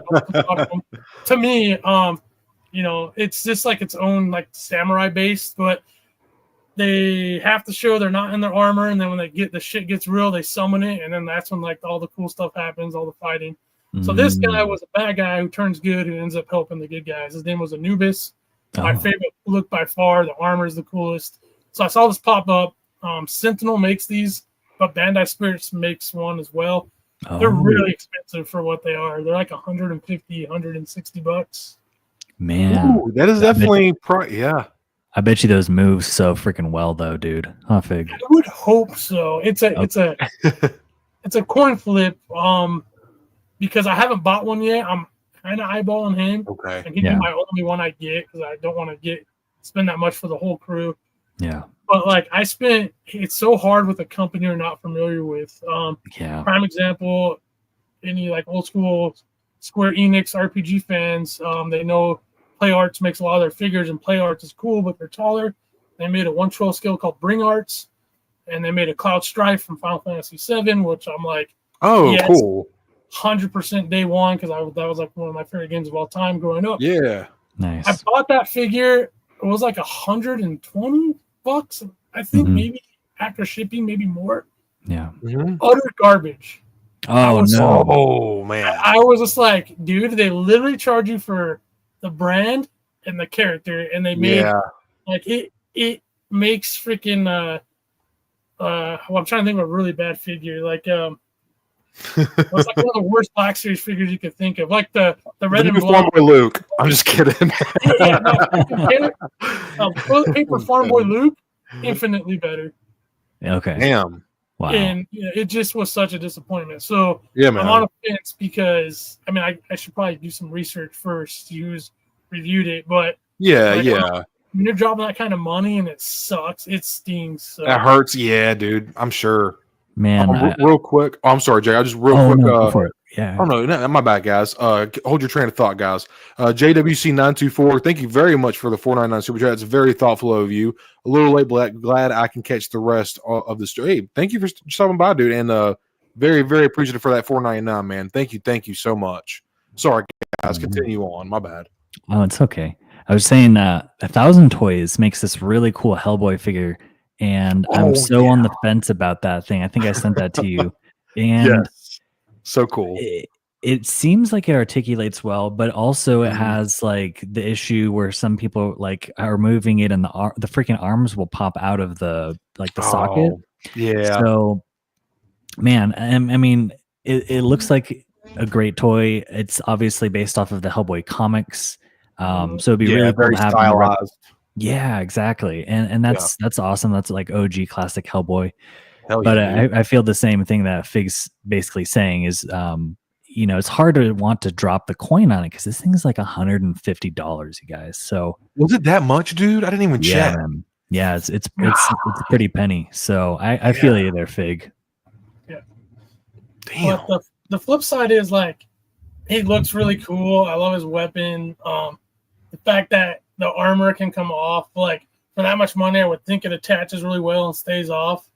Yeah. So like, if I do some research, you guys might see it in hand one day down the road because cool, it's man. Like, yeah, it's a great representation. It was something that we really enjoyed, and I kind of forgot about it for the longest time. And like I said, I saw it.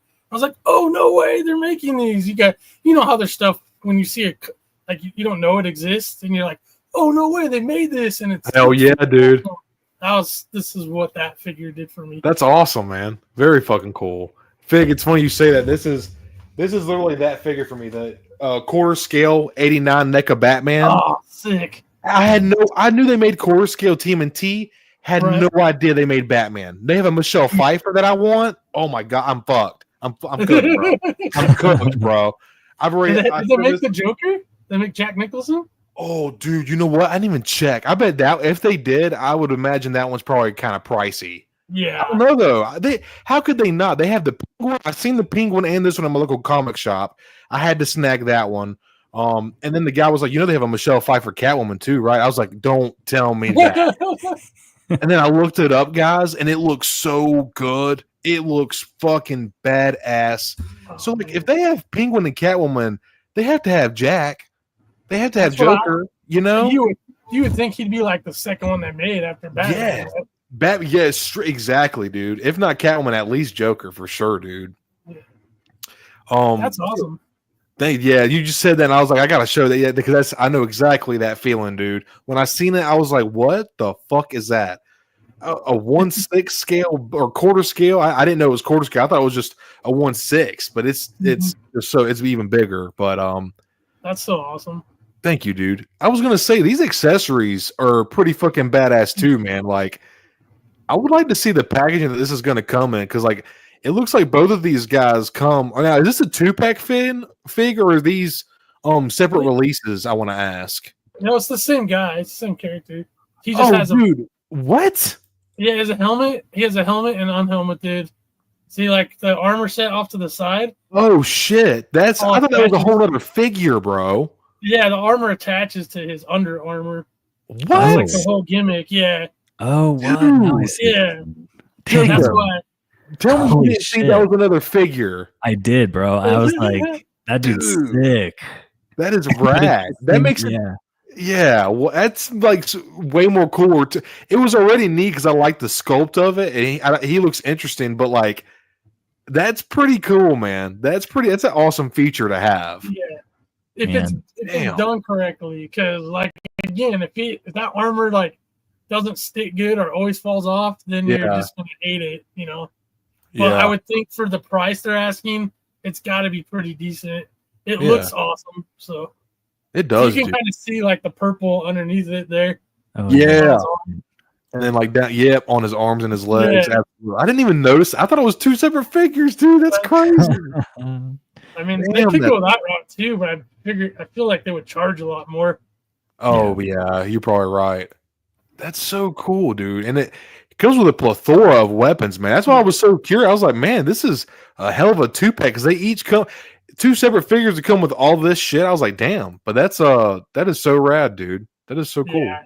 He's like one of those characters. He's like from that era where, you know, they're kind of like badass, edgy, like dark. Kind of, if you've ever watched Dragon Ball Z, he's like the Vegeta of that show. Okay, gotcha, dude. He like, just keeps getting hit but gets back up. Yeah, he's like kind of a dick and he's kind of a jerk and he hates everybody, but he also loves everybody and saves everybody too. That's awesome, like that. Man.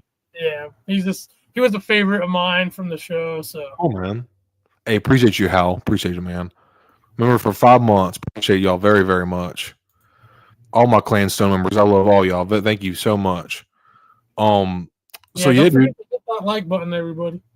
Yeah, thank you, Fig. If you haven't already, please smack that motherfucking like button. And after the stream, I'm going to add Jacob and Fig's descriptions to the bio. I'm really bad about that, but I always scream it during the stream. But after the stream, please, y'all be sure, if you're not already, I'm sure you are, go check out Fake Fury and my boy Star Wars Collective, aka Jacob, after the stream. Figure's a lot more active on Instagram. Check him on Instagram, but he's also got a YouTube. So just go ahead and all you gotta do is hit subscribe. It's just a button. Just go ahead and do it. Fuck it. Just do it. Don't think about it. Just do it. No. Do it. Yes. Okay, when you sent me this, bro, I was like, this kind of I was like, oh, dude, I didn't know this existed. And I was never a big Conan the Barbarian fan. Like I've seen them, dude. It's Schwarzenegger, bro. Like he was the icon for movies in the 70s and 80s, man. But this thing looks phenomenal, bro. So I'm just gonna let you spit because clearly, now tell me before you start spitting about it. Tell me this. I'm sure this is a pickup for you, right? Including the one before. I know some of these we're talking about you might not pick up or whatever, but no, this one I got pre-order. Okay. Matter of fact, I probably should have waited because I could have saved some money and it went up on Big Bad. But sometimes, so I'm like, I get alerts from Mezco on Instagram. I join they basically will like say, hey, something's coming. They have like send out a thing. And so when I saw this, I was like, okay, as soon as they go up, because they don't tell you if it's an exclusive or not. If it's an exclusive, they go out really quick, like within minutes. Yeah. So I saw it was up. It was like on their website directly. I typically don't like. It still has like a long ways to come out. Mezco takes a long time to get figures, so probably like a year or so, maybe longer until I get him. Okay. Anyways, the pre-order went up, and I was so excited. I know I hit up Nate from Out of the Basement about it because he's a pretty big Conan, Arnold Schwarzenegger Conan. Okay, cool. I was like, dude, look what they made. Here's the link. I'm pretty sure we both pre-ordered it that same day. And then eventually, because I was like, if it's gonna, you don't know, and I'm like, I'm not. It's one of those figures for me. It's like I'm not messing around. I want it right now. Secured. Well, then I think like a few days later, it came out on Big Bad, and pre-order, like no issues. And the reason it's cheaper is because the shipping side of it. And I was like, man, I should have waited. But anyways, I got it secured. So enough about that aspect. Let's talk about this beautiful figure. It looks fucking. Sam, real quick. Sam was asking, is this from the second movie? Because I'm not sure actually. From the Conan the Destroyer? No, this is from Barbarian. It's when I know it's I think the part in the movie, man, I'm drawing a blank here. I think it's like middle movie. He takes out all the dudes because it's at nighttime, so he puts all the war paint, to like be like more of a kind of blend in with the darkness. Gotcha. So Conan the Barbarian, right? Arnold Schwarzenegger's Conan is like peak for me. If you watch it nowadays, it's probably pretty cheesy, but I still think it holds up. The freaking music, the soundtrack, the Chronicle of Conan, the guy that does the voice for like the intro to that movie. Yeah. So like if you're a fan of like just fantasy and barbarians and stuff, like it's peak. But like just that, I was like, dude, I have to have a Conan figure, and they've made lots of them, but they're more. A lot of people come to find out, just talking to people in general, they like Arnie Conan, but they prefer the comic book version and that look of him over. And there's been Mezco made several of that version, and I kept on holding off because to me, Arnie is Conan, Conan is Arnie. Like it's just like Hayden Christensen is Anakin Skywalker, right? Yeah. There's like they've absorbed that identity. So yeah, man. Why this isn't his like traditional look from the movie without the makeup. This is the first one they did, and as soon as I saw it, yes, but the the crush your enemies, see them jump before you, and hear the notations of the Nice. Yes. Me too, man. Arnold Schwarzenegger, regardless of how you feel as him as a person, one of the greatest action heroes of all time. I think he paved the way for what we have now, what we've got, what we will get in that genre. Greatest bodybuilder of all time. Yeah, dude. Arnold's the man, dude. Yeah, and this role, like I said, so this figure looks phenomenal. Mezco makes a lot of people hate Mezco, but I have several. They're very hit and miss. This looks like a major hit to me. Granted, it's still the prototype, so who knows like what might change. Yeah, that picture right there. He comes with the severed head. That's the and I have blood effects that I personally made and bought. So like, dude, I'm gonna go ham with pictures when I get this. But dude, we're gonna be excited to see that, man. That's gonna be cool. Yeah. I like this. That's how I remember. I haven't watched the movie since I was a kid, but I remember that part right there, dude. I love that pose. If I ever grabbed this, that's probably how I would do it, honestly. That's so fucking cool, dude. God, I love this. Mezco makes really good figures when they're on point, and if he's on point, it's gonna be great. Because like I said, the ones I have, I absolutely love, but it's like a very 50-50 line. Some of their figures absolutely are kind of garbage for what you pay for them, and the other ones are masterpieces. Wow. But for Mezco, he's kind of light on accessories, but I mean, I don't care. You have the sword of Conan, you have all the hands, the alt heads with the changeable hair.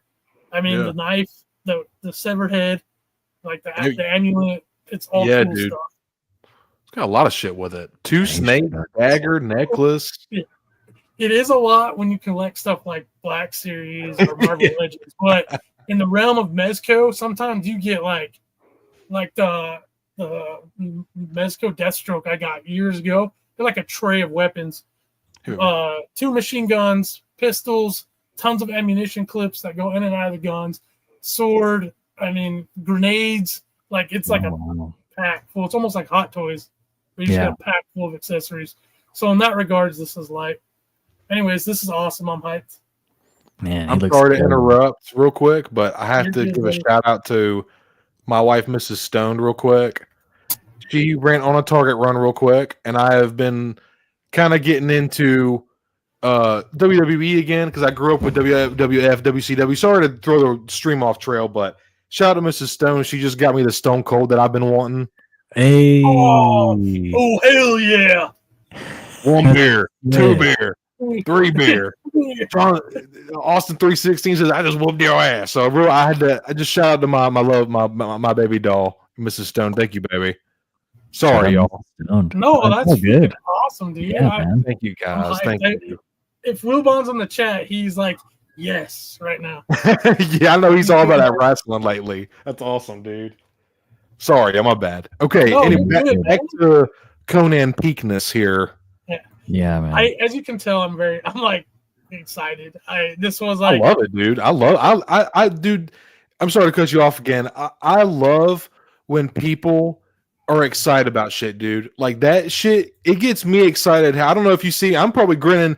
I'm gonna watch back the stream like, God damn, I'm grinning so fucking hard. But like, I literally get off on other people enjoying shit. Like, I love to hear how passionate. I knew when I pulled it up, I could tell you were gonna be excited, dude. And like, that's why I love my buddy Connor, man. Like, when he does his reviews, like, he's so enthusiastic and like you can hear his excitement. And like, I love hearing you talk about this stuff right now. I don't know, like the Transformers, I don't know anything about. This is cool, but like, just because I don't know anything about it doesn't mean I can't enjoy your excitement. And I'm also learning a lot right now from you, dude. So I'm putting all this on the back burner right now, bro. It's literally like me talking to Jacob about hot toys pretty much, or like my buddy Connor about dinosaurs. You know, it really is.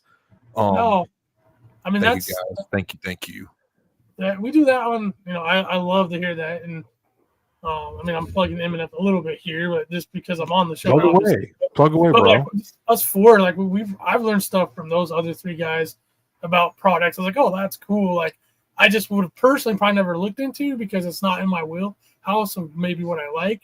But then like, I mean, even the fact where I look at wrestling figures when I go down aisles now, because I used to watch it way back in the day, but never my mind all the years prior to meeting Wilbon and getting to know his like for that. Like, I'll glance at him and go, that's kind of cool. Or, oh, Wilbon talked about that guy. Hell yeah, like, dude. I was like, yeah, because like there's stuff sometimes you don't know until somebody else talks about it. And you're like, oh, that is cool. Maybe I'll get this one figure. So just having that mindset, like, I love to hear people get excited. Obviously, I'm excited for it. And I think it's cool that other people find it interesting, like what I like, and vice versa, like what you guys collect. I love hearing about that stuff as well. Yes, sir. Before we move on from Conan, I was going to ask what your guys' thoughts on this, just as a action figure. What do you guys think? Oh, you shoot, Jacob. I want to hear what you have to say about this, bro. Man, so I didn't grow up with Conan. I don't know anything about it. All I know is that Arnie played him. Now, isn't there a different version where he has like a bandana on? Yeah. Okay. So just to compare. Oh, sorry. Were you gonna say something? No, I was trying to remember. Yeah, you're good. Okay. Bro. Just to go off of that, I think I do prefer this version, the Warpaint edition. He looks sick, dude. I love the black over the eyes. The other one, I think he's like doesn't have the pants on. I think it's more like cut off, like shorter shorts. So he's getting all stealthy, ready to go and like mark some fools at night. I think like Fig was saying, and I love black. I'm dressed in all black today. Hell yeah. And so I can definitely vibe with that. And the accessories seem, look at that, dude. The accessories seem like the perfect amount. You get some badassery with the swords, the dagger, the severed head. You also get a ton of alt hands, some alt hair pieces, some alt face. They're completely alternate heads too. Oh, damn, and the hair. Yeah. So I mean that's perfect, man. You get, because the hands add so much expression to figures, and we just found that out with the Revenge of the Sith 2-pack, which yes, sir. In my opinion, Hasbro kind of fumbled on, but that's another stream. We can talk about that. So with the Conan figure, you're getting open gestured hand, fist. Obviously the C grip, so he can hold the sword. So that's perfect in my opinion. And does it look like, I can't really see. It looks like he has some battle damage on him. Am I correct? Like he's got like some scarring. A little scarring. And he's got a necklace on. Yeah. Yeah. So the detail, man.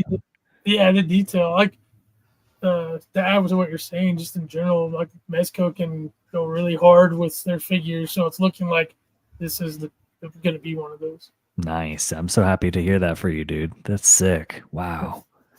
And real quick, while you remind me about Mezco, man, I started anybody who wants to talk more about action figures. I did just start a little Discord. Shout out to my buddy Jacob for helping me get that all hooked up, because I was just a absolute lost mess in all that. But you sent something. You were a part of the Discord, Fig and Jacob, and Jacob, I know you saw it too. That Mezco custom Punisher you sent, dude. Oh yeah, That motherfucker was sick. Oh please, Yes, bro. yeah, Absolutely. let's go, dude. He's always in view, man. Come on, Bro. come on, Cody. There it is, bro. That shit is fucking fire, dude. He's ready to rock. Dude, He's got everything, man. that's fucking. He's got a whole sick. arsenal. Yeah. is The only wicked. part, like, sometimes I don't like, you can tell that's a Wolverine arm. Look at the hair. Oh, I see. Okay. But Yeah. I do have a wire trench coat I can put on him. I just haven't displayed him like that. Ooh, But, God, yeah. I bet that's fucking crazy. Yeah, this is awesome. This was, like I told you, about a year or so of trying different things, tried a couple different bucks. But you guys saw my recipe in the Discord, which, yeah, shout out to that Discord. If you guys watched Cody, sorry, if you watch Cody on his stream, I mean, Discord's like, I'm in several different Discords. I'm in Out of the Basement, Blitz Transmission, now Stoned. It just adds, like, if you already like watching these people's videos, like, jump in their Discords, because, like, it's like you're going to another level of interaction. It's just fun, and you meet other people in there too that, like, maybe you didn't get to talk to or chat, with. So, and then, like, yeah, you'll get like a 5-paragraph explanation of how I made this, whether you want it or not. You can, dude. That Kid Bash, you were telling me what you did, and I was just like, "Holy shit, that is a labor of love right there." And clearly, dude, it shows, bro. That's it. It looks so immaculate, bro. Honestly, thank you. Yeah, it's just one of those things, because, like, I'm not going a minor tangent. Jeez, go ahead, you guys bro. unleashed the beast here. Go ahead, dude. So I had to make that because when Mezco first came out, one of the very first figures was Comic Punisher, or like a version of Comic Punisher. You're talking like, I want to say 2016, maybe. Okay. And I saw it, and I'm like, that is so cool. And they wanted, like, I think $80 at the time. $80. Yeah. And it came with, you want to talk about accessories, like, it came with an insane amount, and it all looked next level at the time. The sculpt on the head looked great, had the skull blacked out, had the holsters, the knife. He had the flat jacket with the freaking skull on it. Like, fuck yeah. And I'm just like, dude, I should buy that. But here's my thinking back then. I was like, $80? Like, I can't. I'm like, dude, $20 is my max for figures. This was back then when I was just collecting Black Series and just starting to get into Legends. So I was like, yeah, I'll try to get the Marvel Legend one. And then I was like, thinking about it. A couple years go by, and I bought my first Mezco. It was Deathstroke, which I'll show you him. Nice. Which is one of their best figures, in my opinion. Ooh. Oh my God. Holy fucking shit. Damn. This is the scarf is custom. I got that. But so I bought this, and I was like, okay, I'm getting that Punisher. Well, that time he'd already sold out. Mezco with their older figures, they never re-release them. They just don't. Damn. Wow. So, and the price just escalated to a point where, like, there was a PX exclusive, which I really wanted. That thing was like $600 for the longest time, and I'm just like, I can't. So, they came out with a Spec Ops version where he's more like has the white gloves and white boots, and it came with that helmet I put on him. This one, so I was able to get that, luckily. And then I was like, you know what? I can make my own, because at that point in time, I was messing with. I got a Dremel kit, I got sculpting stuff. I mean, I was messing around with kit bashing. I was just really into that side of the collecting for like a good year or 2 years. Yeah. So I put them together, and it's like my own figure, and I didn't have to spend $600. I probably, when it was all said and done, I mean, I would say I probably dropped like maybe 100 on it. It would have been less, but I did a lot of trial and error too. And I did have to get rid of my Old Man Logan figure to use that buck, but at the end of the day, Punisher is cooler than Old Man Logan to me, so it was worth it. Yeah, dude. Wow. You had said Punisher real quick, and I actually got this months ago, but I just opened it up. This is an old Toy Biz that. Oh yeah, dude. Me and my brother. This was our shit. So it would come in a clamshell with a comic. This is not the exact Punisher me and my brother had, but like, dude, this toy, when I opened it up, I had so many memories flood back into my mind with me and my brother playing with this. And dude, so 2004, this came out in. Toy Biz ran from 1990 to 2005-ish, 6-ish, and they were just doing like the articulate. Now, obviously, action figures have come a long way, but like sculpt and articulation wise, man, Toy Biz was ahead of their time, dude. Like this is a definitive. I have yet, and Phil, you tell me if I'm waffling because I know you're more educated on Marvel Legends. I have mostly Spider-Man and X-Men. I don't think that Hasbro has a more definitive version of Punisher than this right here, man. And to me personally, right? I feel like the overall look. I think I agree because they've done better figures than that by far, as far as like articulation and the head sculpt. But like getting that classic look down, they still haven't quite. The closest one is considered old now, and that was a Walgreens exclusive from like the late 2010s, like 2018 or something like that. Was the closest one to that. But yeah, I agree. Yeah, that's so cool. I love how they came with the stuff like that, the little dial pieces. I remember as a kid, dude, I felt like this motherfucker felt like it was huge.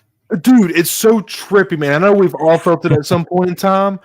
I remember being a kid and opening this up, and it felt like it was like this big to me.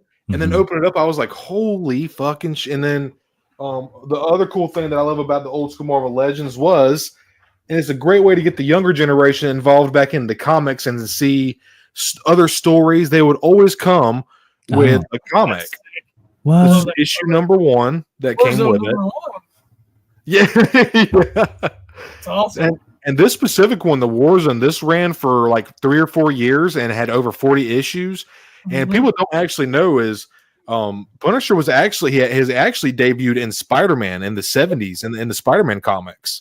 And he took over so well, and he ended up getting his own comic run, and it blew up from there. And then you can see this says labeled not for resale, so this is, it usually tells you it's like an exclusive or special edition reprint. And you can see on the back of this one, it actually shows you the other figures in the wave. So we got Beast. Yeah, we had both of these, but not Elektra. But you had said Punisher, man. It kind of I just did the review on this today, and I know it's some people probably think that that's crazy. Like, bro, you're doing an action figure review on a figure that came out over 20 years. Yeah, the fuck I am, dude. Because I think it's fucking cool and it's fun, and I know for a fact, as excited as you got just now, Fig, there are so many people that remember these Toy Biz figures, and these are like their versions. Marvel Legends is undeniably, without argue, no debate, better articulation, engineering, paint. Yeah. This is just classic action figure, dude. You know, and I just thank y'all for letting me yab about it for a minute. Of course. Dude. I like how he looks. That Punisher looks more like he's straight out of the comics than any of the newer ones. Yes, dude. That's what I fucking love about it. Like, it's not an iteration of live action or another episode they were like. It's straight up comic shit, which I love, dude, so much. Can't beat the classics, man. No, dude. Jacob, did you ever have any Toy Biz growing up at all, bro?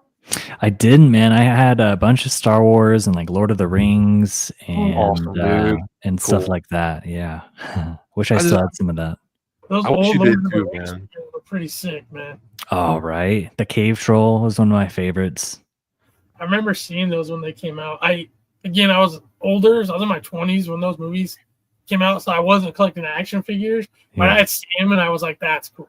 Like, even though I wasn't collecting, I was like, that's cool. I wish I knew. I got to do some research to find out who made those toys. That'd be fun to know. Diamond Select, maybe? No. Oh, really? But maybe it was Diamond Select. I feel like maybe, because I know Diamond. Dude, I know NECA needs to do some fucking Lord of the Rings, because they would. My wife has been obsessed with NECA, and she loves Lord of the Rings. They would kill that. Are you looking anything up, Jacob? Or I'm trying to find. I'm kind of curious now too what they were. Yeah. Oh, Diamond Select did Lord of the Rings figures. I feel like that's. Oh, that's the current. Well, before Diamond Select went under recently, but they were working on it on the. I mean, I had some of those figures. It was before Diamond Select is like the most modern Lord of the Rings figures you can get. Well, Before well, that was a God, I can't think of the maker. I know, right? It's killing me. I'm trying to find it. Is Wilbon or is he in here? Because I know he knows. Because he collected. They were figures, right? Like not statues, like actual fit. Yeah. Oh yeah, so it was TroyWars. Wilbon saying TroyWars made them. Yeah, there we go. Thanks. Thank you. TroyWars made Lord of the Rings figures. Yeah, that's who it was. Yep. So full circle moment, Jacob. You did collect TroyWars. That's kind of crazy. Wow, I didn't even realize that. I love. That's cool, man. I learned. I did not know. Yeah. I did not know that they made. That's very cool. Holy shit. That's pretty rad. That's great. Wilbon, you're a G, man. I just summoned Wilbon. Yeah. Appreciate you for hanging with us tonight, Wilbon. Dude, that's what Wilbon. I don't know if you've seen it just now, man, but I was showing off this old Marvel Legends Toy Biz Punisher, dude. They were so ahead of their time, man. For like you said, for the time, these were just unbeatable, man. Toy Biz was really cooking when they had that Marvel license, man. But I think Hasbro got it in 2006 or 7, something like that. Okay. Yeah, thank you everybody for hanging out with us tonight. So we'll keep it on moving. This Conan was so fucking cool to talk about. Yeah, man. So rad. Thanks now this. Oh, dude, yeah, Jacob already knows, but we're all about the yapping here, dude. Always. Now the one thing that I've always noticed with G.I. Joe HasLabs, and obviously I've only been collecting for about 3-4 years now. I feel like from what I know, I feel like every G.I. Joe HasLab has funded. I don't think there's been one that's failed. Am I wrong? No, that's awesome. Fuck yeah. I remember that one. All of them have bagged, yeah. Wow. It's crazy, dude. And this one apparently got really close. A lot of people were like thinking it may not, and then like the last day or 2 days, it just went through the roof and hit everything. So that's crazy. It doubled the backing expectation. Yeah, it did. Jeez. Sure did. Got all 3 tiers. Is this called the Snowcat? I feel like Hyper was telling me about this. Yeah, it's the Snowcat. Yeah, Snowcat. There it is, right there. I see it now. Yeah, I saved one of that shit. That's cool. I know. Do you have this? Are you picking this HasLab up fig, or did you have to have to pass on this one? I haven't got a single one. I was on the fence about getting the Dragonfly, which is the helicopter from Zoo at ICCC, but yeah, I have a good amount of Joes, and I do collect them. But again, you got to make choices in this hobby. Yeah, man. You know, Hot Toys and Joy Toy are like right here. The cost of that, it's just like that Luke statue we were talking about. It's like, I think it's awesome, but I would rather use that money. And in space, dude, this thing's going to be, I mean, that scale, 1/12 scale vehicles, like I just recently bought, I can't grab it right now. I just happened to see it this week or last weekend. There's like a Jeep, a Cobra Jeep. And that thing's like this big. And it's that, so that means that could be like longer than the screen. Like, where would I put it, man? If all I collected was Joe's, then 100% I'd have them all. But because I don't, I just think it's awesome. And it just shows like, it kind of as Star Wars collectors, and Hasbro being Hasbro being the essential action figure creator for Star Wars that we all collect, like it shows that they can make great HasLabs and people want HasLabs for 12-inch or 6-inch figures. I mean, G.I. Joe's done 4 now and they've all backed, no problems. So I think Black Series can do it. It just, for whatever reason, you know, we've had a rough patch with the Rancor and in the Reva lightsaber thing. It was like the direction they went obviously wasn't the right way. Yeah. So this is a prime example of stuff they're doing right. I mean, it's the same company.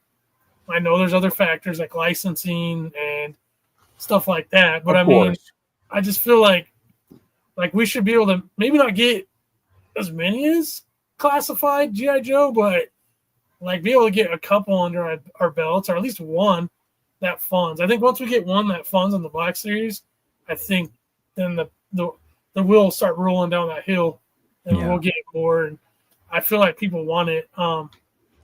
It's tough though, because like the lat, we all know. I don't know if you guys have been following that at all. It's like, I don't know what it is about Star Wars fans, man. We get so down a hill divided with stuff. Yes, dude. Because this got a lot of heat from Joe collectors. It wasn't exactly what they wanted. Really? But then, like at the end of it, look what happened. And I think maybe promotion, or maybe just people realizing like, oh wait, this is actually pretty cool, or FOMO, or who knows.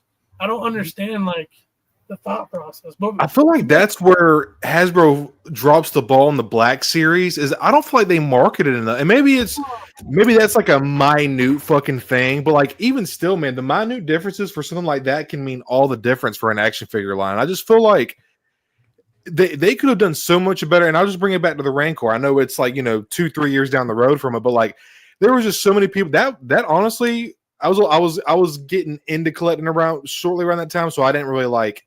No, but that is a HasLab that I might have would have tried to budget and make work, like we were just talking about earlier.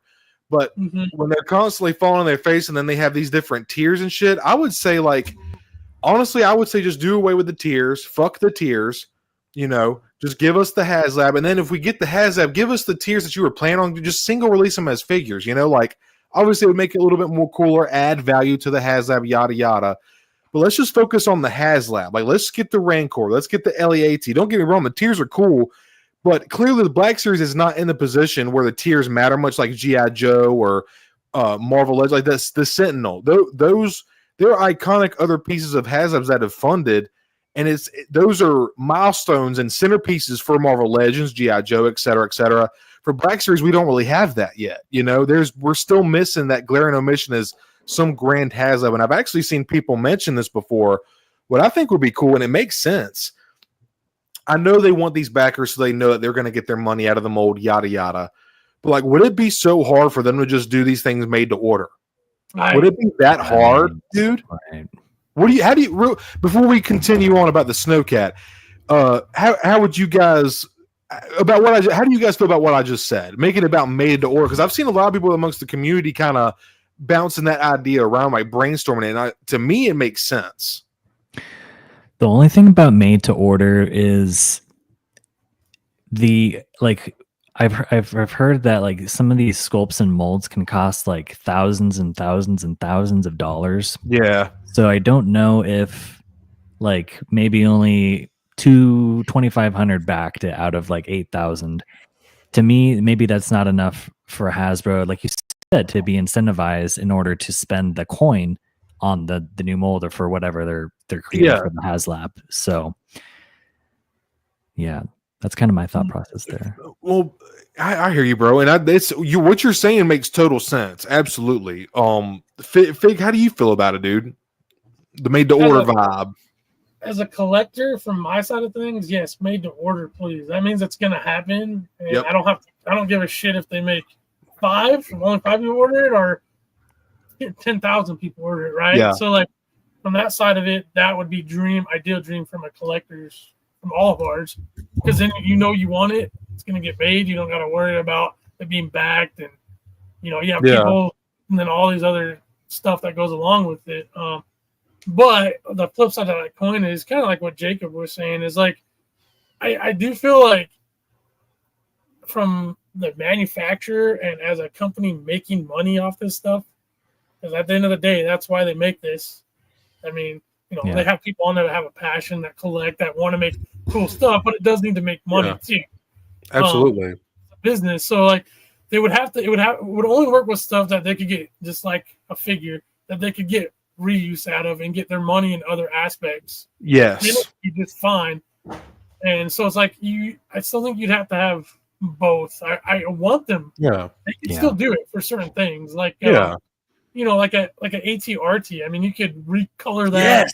Yes. You could do like every single legion, you want every single faction you want, you know what I mean? Yeah, man. They can make as many as they wanted to, and super fans of the 212th, or the 501st, the 186, they would buy that version, so they could get their money out of something like that, and that'd be a great idea for a made to order. I mean, Marvel Legends has done it with like Dragon Man, for example.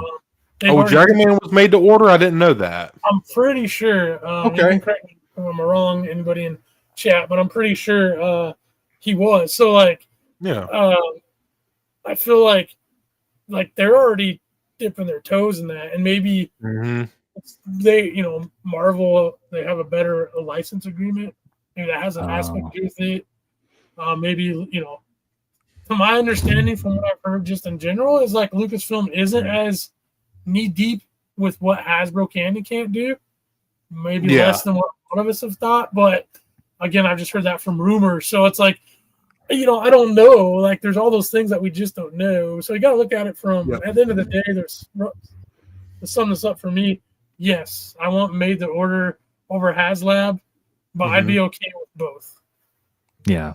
That's a good point, man. I think they could reasonably do both. Like something that comes to mind is like Jedi Interceptor. You could do yellow, red, blue, and kind of get their money's worth a little bit more out of that. And in a perfect world, made to order all day. I mean, who cares about the money for the company? We just want what's cool. So, now here's a little curveball to that question.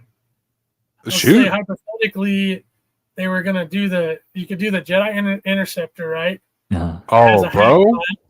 Let's say they did it as a HasLab, and the cost is, let's say $350. People are gonna be like, "Fucking $350 is a lot of money." The whole money aspect. Oh yeah. But you gotta do the campaign, and it may not get back. Or here's Hasbro's thinking, we can do made to order, but it's gonna be $450. Ooh, right. Man. Yeah. So like the cost could go up. Yeah. But then you're getting it. You're guaranteed. What would you guys rather have in that line? Jacob, I'll let you talk first, bro. I think I'm tempted by the 450 because that's the thing about the Rancor. And what I still don't get to this day is I believe people were kind of trying to like diss the campaign, being like, don't buy the Rancor. Am I correct there? Yeah. No, at the end, it literally got in my opinion, because I was in Out of Basement Discord the night that was going on, and it was like madness, and everybody's like watching those numbers creep. We all knew like the tears were gone, but we're gonna get a Rancor, and everybody's just like, it was one of the coolest experiences I've had. But anyways, you just saw like the week before it, and throughout the whole campaign, majority of people who had a lot of viewers, and I think honestly a lot of them maybe weren't intentionally, they were just giving their point of view. And they just really didn't like it for whatever, and they gave their reasons why, which that's why you have a channel. You're going to express why you dislike it. But I just feel like people gravitated on that and started looking and go, no, this sucks. And then so much so that people are literally funding, like having streams, and people were saying, hey, don't back this, it sucks. Like telling people not to back it, which is just that, in my opinion, an asinine mindset. Like if you don't want it, cool, but don't actively. I mean, we see it to this day. It's happening with the LAT. That happened with the Snowcat. I mean, it's a part of what a HasLab is. So to spin back to what Jacob said, I would pay $450 for sure, because then it's going to get made, and nobody can make a month-long content about why you shouldn't back this thing and influence people in a negative way. And people do it the opposite too. They march on a dead heel for it, and that's cool too. But I just feel like it's unnecessary at a point. Like if I want this figure, I'll pay more money. And I'm straight up. Will you have something else to say? Yes. So because of that, we don't have a Rancor. So for that exact reason, I'm willing to pay a little bit of extra coin, although it is a ridiculous amount, but in order to get what we want. So for some, it might be the Rancor, or the LAAT, or the Sandcrawler, right? Or the Jedi Interceptor, right? I'd be over the moon for that. So, sorry, go for it, Cody. Oh no, y'all are good. Y'all are the guests, man. Y'all have priority, dude. I yap all the time. But I just was gonna piggyback off what y'all said, and I feel like doing it that way, I think it's fair, because then they're like, okay, with 8,000 backers, we know we're going to make at least this off of this mold. But if they have to charge a little bit more to make up for that compensation of not getting a targeted number of backers, but instead we have to up the price for the people that do want it, the people that are going to want it or die hard for it and are willing. It's just what I said earlier to you guys, man. I know y'all feel with me. At the end of the day, the value is subjective. Like, you can always be like, oh yeah, this figure is not worth 100, but like I just love the show or so whatever. At the end of the day, the value is all subjective, man. It just depends on how bad you want it. And you can still acknowledge it being a little out of your price range or value and still be like, yeah, but I bought, because then people will also do that. They'll be like, well, the last stream you were talking about that it was too much and now you bought it. Like, people can't even voice their concerns. Like, just because they're explaining or elaborating why they think it's too much, but they're still going to get it. And like you said, people will lay out their reasons, and that's fine. But to promote against something like I didn't know it had gotten quite to that extreme, Fig. I didn't know. Yeah. I knew there was some people like basically campaigning against the campaign, which sounds crazy to say, but like, I didn't know it was at that intense, or that intensity, I should say. That's wild. That's very.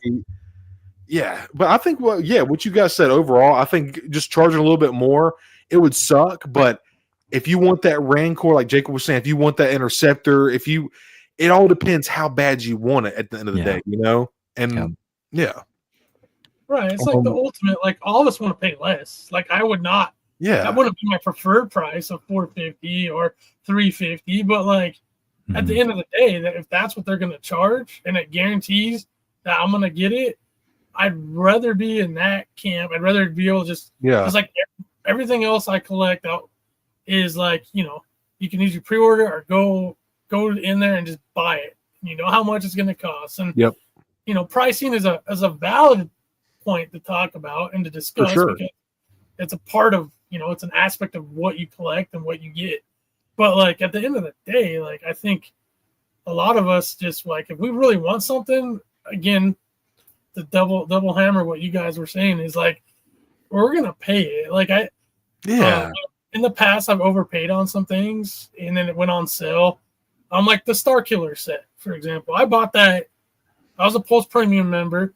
I bought that the second it went up because I'm like, dude, I love that game. I love the character. I thought, hell yeah, dude, that's cool. I spent the $120, and then like literally that thing was on sale for like $50 or $40 for a long time. Yeah. I was like, how am I going to view this? Oh, man, I should have waited. What? I'm an idiot? Or, dude, I've had this. I enjoy it. I could care. Like, I talked about this before on other shows. Once this is in my hand, I don't think about what I paid for this. Yes, sir. Like, preach, Fig. Preach. I'm so glad I have this. Yes. I was just saying this to my wife. It's like you spend that money like, it was a $35, $50 NECA or whatever, HHF.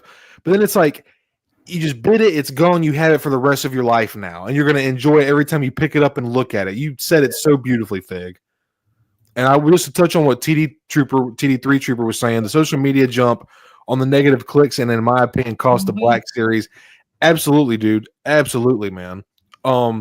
This is actually a good question, too, and while I know we have a lot to talk about with Fig, we have some other pictures, but I kind of like this question, and I want to hear what Fig and Jacob have to say. What would you guys pay for a Jedi? Dude, could you just for a minute, everybody in chat, just imagine for a minute a 1/12 scale Anakin or Obi-Wan or Anakin and Obi-Wan Jedi enter. Could you think like I don't even have the SDCC set, and I think you don't you have that or not yet? The Mustafar. Oh yeah, he has that. He took some fire pictures. That's right. Oh yeah, duh. You put them in the Discord, idiot. Dude, imagine them standing next to their inner. Can you like? It's so hard for me to even fathom those figures standing next to their interceptors. So what would y'all pay? Oof. What's up, Mandalorian Game Channel? I'd say like starting cost, like probably $400 would be good. Yeah, coming with Anakin with his like radio, like classic. This is where the fun begins, you know, like and his Jedi robe, obviously, and R2 as well. $400. Some buzz droids, yeah, okay. Oh, dude, big, yes, dude. Yeah. Buzz droids would be perfect for that, man. See, because like I feel like, so if it's a HasLab, then in theory it's gonna have the best paint are close to the best paint. It's gonna have the coolest accessory. So I think like 350, like now, like current era. I'm not talking like 350 Rancor. That was 6 years ago now, or 5 years ago now. So Yeah. like obviously the cost of everything at it and then all that. But I think that's about. I think okay, what I would want to pay is like 300 would be like a no-brainer. I feel like if it was 300 and it came with both and they had those details, like I feel like it would back. Like I just think most people would be like 2 vehicles, that's 150 each for all the like people who just seem really obsessed with like a penny more, a penny less type of collectors. That there are out there, which if that's what you're about, cool. Yeah. But like I feel like it would appease them because 150 for a vehicle. Now the snow speeder was like 120, and that was years ago. So like I feel like that would be a 400 or 300 would be like a dream come true. Realistically, I would say like 350 to 4. So I'm gonna go in the middle. It's like Price is Right, 375. Nice. Okay. Yeah.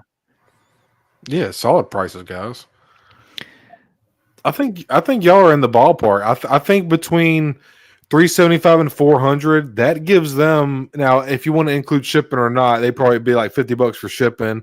But I feel like if they can keep it between 175 and 200 for each interceptor, but I also don't want that to because if you got to think, man, if they're going to do this and you're going to buy this and you're going to drop this much coin, wouldn't you rather just buy once, cry once, and it would be like, well, as long as they can do the because I'm sitting here bitching if they can do the interceptors for 200 each, but I wouldn't want them to slack on the detail. If it costs them 225, 250 per, so it was end up like 500 for 2 interceptors, that would sting like hell. But I'd be it's for just buy once, cry once. Yeah. Well, you're kind of spitting like if I get those in Black Series, I'd want it to be like the best detail they've ever done. I want this to be like a HasLab that blows the G.I. Joe HasLabs out of the water. I feel like for them to get one funded right now, they gotta be like, dude, we gotta treat that as our competition. Mm-hmm. These guys just think they can keep on getting their stuff back, and I mean, rightfully so. It's I've seen the con, the manager there had the his tank on display. Oh, that's cool, man. It blew me out of the water. Like I wanted to buy it right then. Because it's cool, man. So like to me, like Hasbro would need to do it on even a level better than that. Like bring out your A+ game, and you know what? Charge $500. I don't care if it's that good and it has all the cool stuff. I think right now people would jump on that. If you got, I say do both because they're both both go hand in hand, just like that. Man. Why it's so cool, let alone all the accessories, is it's Obi-Wan and Anakin. You imagine if they did, I feel like if they did those separately where you like got the pad with Obi-Wan and got the little droid with Anakin, like, no, I wanted the whole set. I don't care for more money. So I feel like with that, you guys are spitting. Like it needs to be top tier. Yeah, man. The highest would be like 500. If they went over that, I say that for me, call me a shill. I'd probably pay. People are gonna laugh at me in chat. I'd probably pay 600 for both. I'm not judging at all, dude. Believe it or not, I just don't think it's out of the realm of how everything is nowadays. The price and the engineering, the paint on everything. I don't think you're that bad at all. And I was just gonna I actually want to reply to both of these comments from Mandalorian Fan Channel and Wilbon here. I think. Do you guys?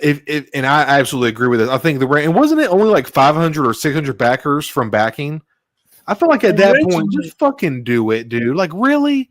But that last 10 minutes, dude, you saw that ticker going like this, and like I swear, like a minute before it was like it lost like 1,000. It was the weirdest. Oh, I'm like, it was like we thought.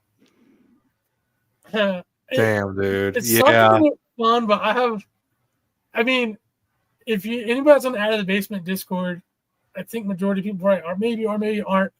Yeah, I know me and Jacob are. Yeah, I mean, like it's heavily active, but like, nobody ever used the voice channel at that time. There was like 40 people on that voice channel. That's cool, man. people jumping in, just yelling Rancor, like we were spamming Rancor, like just nonstop. That's spamming. awesome, It was dude. just like it was such a cool moment. So like even Yeah, though it didn't fun, like to have that hype for it. So I can only imagine like us talking about this, like let's say the Interceptors become a reality and it is a Hasbro project. The night like that, the final backing like that night, I can just imagine like at least I think it would be cool is like you have like one of the biggest live streams we could think of as max people as we can get, or just a giant chat group of or on voice chat where everybody's just like, because I feel like at least for me, most of the people I've talked to throughout the years would be hyped for that. And not only is it because we all want it, it's like for all of us Black Series collector, it'd be like a monumental, just like the Rancor was, but this would even be man. It would be like a monumental move. And if it like got backed in, I feel like it'd be like you just won the Super Bowl. Everybody's like popping champagne corks. Yeah, dude. Oh, yeah, we made it. Yeah, we're here. Yeah, man. Oh, that'd be insane, dude. Just Hasbro, if you're listening, make the Interceptors. Do it. Do it. Do it. I like TD Troopers here. He said for 500 they better get the hyperdrive rings. That's kind of funny. I tell you, dude. I can't say I wouldn't do it though. And I think the Rancor does need another chance. And I wanted to I think, dude, so I feel like the ATRT and Mandalorian fan channel, I get what you're saying too about it being, I feel like it's, hear me out, fan channel. I feel like it's small enough where they could like do an exclusive set of the ATRT. I feel like it's not too big where it would need to be HasLabbed because I feel like it's just over the size of a regular 6-inch figure, like maybe even double. I feel like they can make that happen without having to do. But then again, maybe it would make for a great head. It'd be a little bit of a smaller HasLab. That might be a great idea, fan channel. So, yeah, and damn, two sail barges. Man, he's got some coin. Jacob, I seen one for the first time ever in person in the box. It was boxed up. Mm-hmm. They had it in an acrylic case at ICC, and just to see it in person, I was like, oh, dude, it was so cool. It was like, the box is giant, bro. It's crazy. I bet. Dude, seeing that in person's got to be like when they open that briefcase in Pulp Fiction, and it's just like the gold, like, God, years. Yeah. God, I would love if you could come to ICC one year, man. God, that would be so fucking cool. It'd be great to be able to meet you guys, man. That'd be sick. That'd be such a rad time. Episode 77 got a 77 reference. Thousands of voices cried out in terror and were suddenly silenced. Obi-Wan Kenobi. Jacob, would you know what the ATRT is, right, bro? Yeah, from Clone Wars. Hell yeah, bro. Mm-hmm. Would you pay $150 for that, or is that a little steep? Now, it would probably come. They'd probably include a clone trooper on. I'm assuming, just like the STAP. Yeah, I was just gonna say if it includes the clone trooper, that would be freaking awesome. I'm down for any color. 150, dude, sign me up. That would be sick. All I remember is in the Battle of Umbara, just that like little like battalion of ATRTs running in. So yeah, man. Oh yeah, absolutely. Dude. What about you? I love that scene. The Umbara arc is just fucking cool, man. Even though Punkrell's a prick, he's still badass. Dude, something about him. You want to fucking punch that motherfucker and kill him, but it's just so intriguing. I want a Punkrell figgy, man. Dude, made to order. Come on, Hasbro. What the fuck are you doing? Spit. You made to order him and Dirge. Yeah, for sure, man. Judy Clone Wars. Hell yeah, dude. Let's go. Honestly, I was gonna real quick before I ask Fig. Jacob, thank you for giving your opinion, bro. Sure. Dude, I don't know, man. I feel like the Bespin Duel Luke and Vader set, that being $70, and then the Vader. I'm sorry, not Vader. Well, I mean, technically it was Vader, but Anakin and Obi-Wan Mustafar duel set for $110. Yeah, right. Yeah, I feel like I don't know, bro. Guys, I feel like they could really give us feel like they could give us the ATRT for cheaper than $150 when I really sit and think about it. I would pay $150. I'm not gonna lie. I would figure out some way to do it. Call me a Hasbro shell, but I feel like they could give us the ATRT for under $125. I really feel like they could do it because you have like the $25 action figure. And then the rest of that is like, about $75 to $80 or something like that. Or am I mathing wrong right now? $125 figure. Yeah, so about $100 for the ATRT. I feel like that would give them enough wiggle room to give it a good paint job, really take the time sculpting it, make sure it moves cool, and make sure the clone trooper sits correctly on it, the proportions are right. I feel like, but what I was going to ask, Fig, would you? No, Jake, what were you going to say, bro? Just the size, though, man. I'm thinking about how big it would be. Yeah, you're kind of right, like, bro. The only Black Series I have at my disposal is 2 larger figures, but like this is pretty like a 6-inch, 7-inch figure, and then the ATRT, like it's gonna be pretty big. I'm about to look it up. I'm about to get a picture of it. I'm thinking 150. I mean, do I want to pay it like Fig was saying? No, but but would you? Yeah, for sure, totally. Here, I actually had it was made out of resin. I had a 1/12 AT-RT I bought from John Walker Customs back in the day. But it took a shelf dive and just and you had to piece it together. No, dude. It was a pain to put together too because I had to do a lot of filing. But I was, and it was just it didn't have any articulation. But it was about like maybe like right there. So like it was like about 12 inches, I think, roughly. Okay. Yeah. So just going off of that in my head, and I look at, I think Dante's displays made up a good point. The blood fin was 60, the stab was 55, I believe, with the battle droid. Yeah. Like double, because those are like this, so you double that in size. Again, it just depends on how they make it, because like if it's going to be on the shelves of retail or on online stores, I feel like the detail is going to be a lot less, not quite as good, even though those two are pretty decent, but it's going to be on a lower level. So it's like, it's that ultimate decision. Would you want it to be more expensive and have like the best detail? Yeah. I feel like that's the way to, absolutely. That's the way to go. Unless you're going to be like army building them and you want several. Yeah. Would you still want that? Because it's like, if I'm buying like 4, I'd prefer it to be cheaper and maybe still look cool. It doesn't need to be like a HasLab, level if you're going to buy multiple. So it's like all those factors, man. I just want them to make it. And whatever they charge, I'm going to buy it. Like the vehicle line was really cool. I feel like it died too short in the line. Yeah.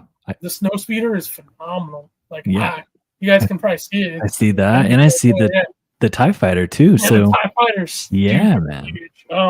Actually, I ended up with 2. I have the cockpit right here. Look at this.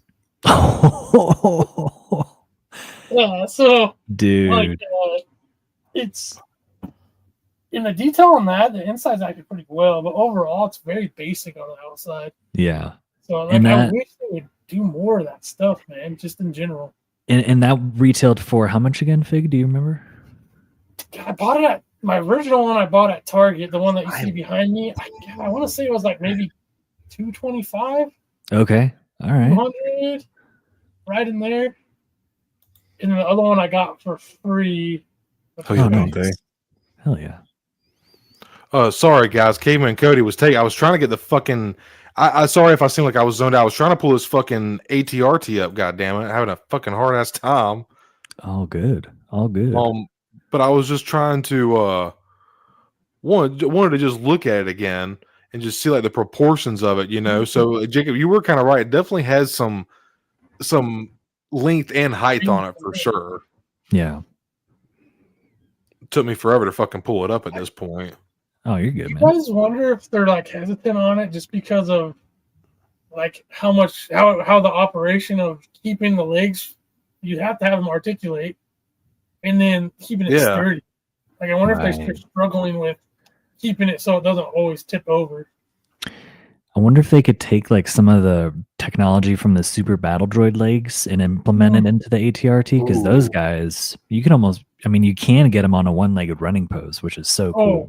Yeah, I did a pose of him doing I don't know if you guys are like familiar, like Russian dancing where they squat and kick. Oh, no way. Are you serious? Yeah, it's I posted on my Instagram when I first came out. Like that's how good the articulation is on those. If you can get crazy. But you're right, that was smart. And of course, like they have ratchet technology. Yeah. That's what I was just gonna say. But I feel like that would add probably more to that'd make that price go up. Totally. Yeah. They did that for the ATST, for the Chicken Walker, for the TVC. Obviously, it's not black, but that implementation, I mean, of the ratchet joints would definitely. Yeah, you and Dante took the words out my mouth. But yeah, sorry it took me so long to pull that shit up, y'all. Fuck. Oh, no worries, man. I just wanted to talk because it was a good talking point. I was like, yeah, I kind of want to see what the guys think. So let me close this out real quick. I want one. Yeah. So my final answer, price wise, like I think like 125 would be idea if it's like mainstream. Like that would be a good price point for it. Throw in the pilot, please. I mean, they've done it with the staff. They've done it with everything else. Comes with a figure, so that's like standard for that price. I think 125 is my final. I think most people would be comfortable paying that, to be honest. Yeah. Nice. Yeah, 125 is about as solid as I think it gets for me as well, man. Okay, so thank you. I see. I love these little random. Yeah, that's how well, now I have a name for this thing. That's how Simply Stoned goes, man. I love it, dude. Nice. So me too. Hell yeah. It's fun. It is fun, man. I had a feeling we were gonna vibe well tonight, Fig, and I always vibe with my boy Jake. I mean, I'm having a good time with you guys tonight, and thank you, chat, all y'all for hanging out as well. I appreciate all of you very, very much. Hope y'all are having a good time and enjoying the stream this random Wednesday night. Thank you all so much. Yeah, totally. And so we talked about the Snowcat. Now, real quick, I did want to talk about the inside because that's pretty sick. Yeah, that's so pretty cool. Especially for figure photography, man. Yeah. And shout out to Shooting the Galaxy. He does all the. I'm like 99.9% sure he does all their picks now for Hasbro. Oh, damn. Wow. Yeah, like, so he always makes them look like this is awesome work. Yeah, man. I mean, I'm no expert. There's guys that really are good with photography in general. Like, I mean, I'm okay with lighting over the years, but like the lighting on this is so phenomenal to get that night vibe. Like, I think he just did a great job of showing the potential, and it really adds to your imagination. Like when you see this, you're like, that's a badass toy. And like, being a kid, right? When you see them playing with it, like at the toy, like in a river or like, you know, and it was like, that was like your imagination. This is like that same thing. I love how they incorporate that, like with their HasLabs, is like they show it like in action, what you could do, like literally playing with it, which is awesome. It is a toy at the end of the day. Damn straight. My version of that now is photography. I get to pose them, I get to make scenes, but it sounds adult because it's photography. But really, I'm just playing with my toys, and then I take a picture of it, and then that justifies it. No, perfect, dude. And that's all you need to fucking know, you non-collectors. Yeah. It's awesome, dude. But yeah, I had no idea. I didn't know that Shooting the Galaxy was doing all Hasbro's. So he's killing it. Absolutely killing it, man.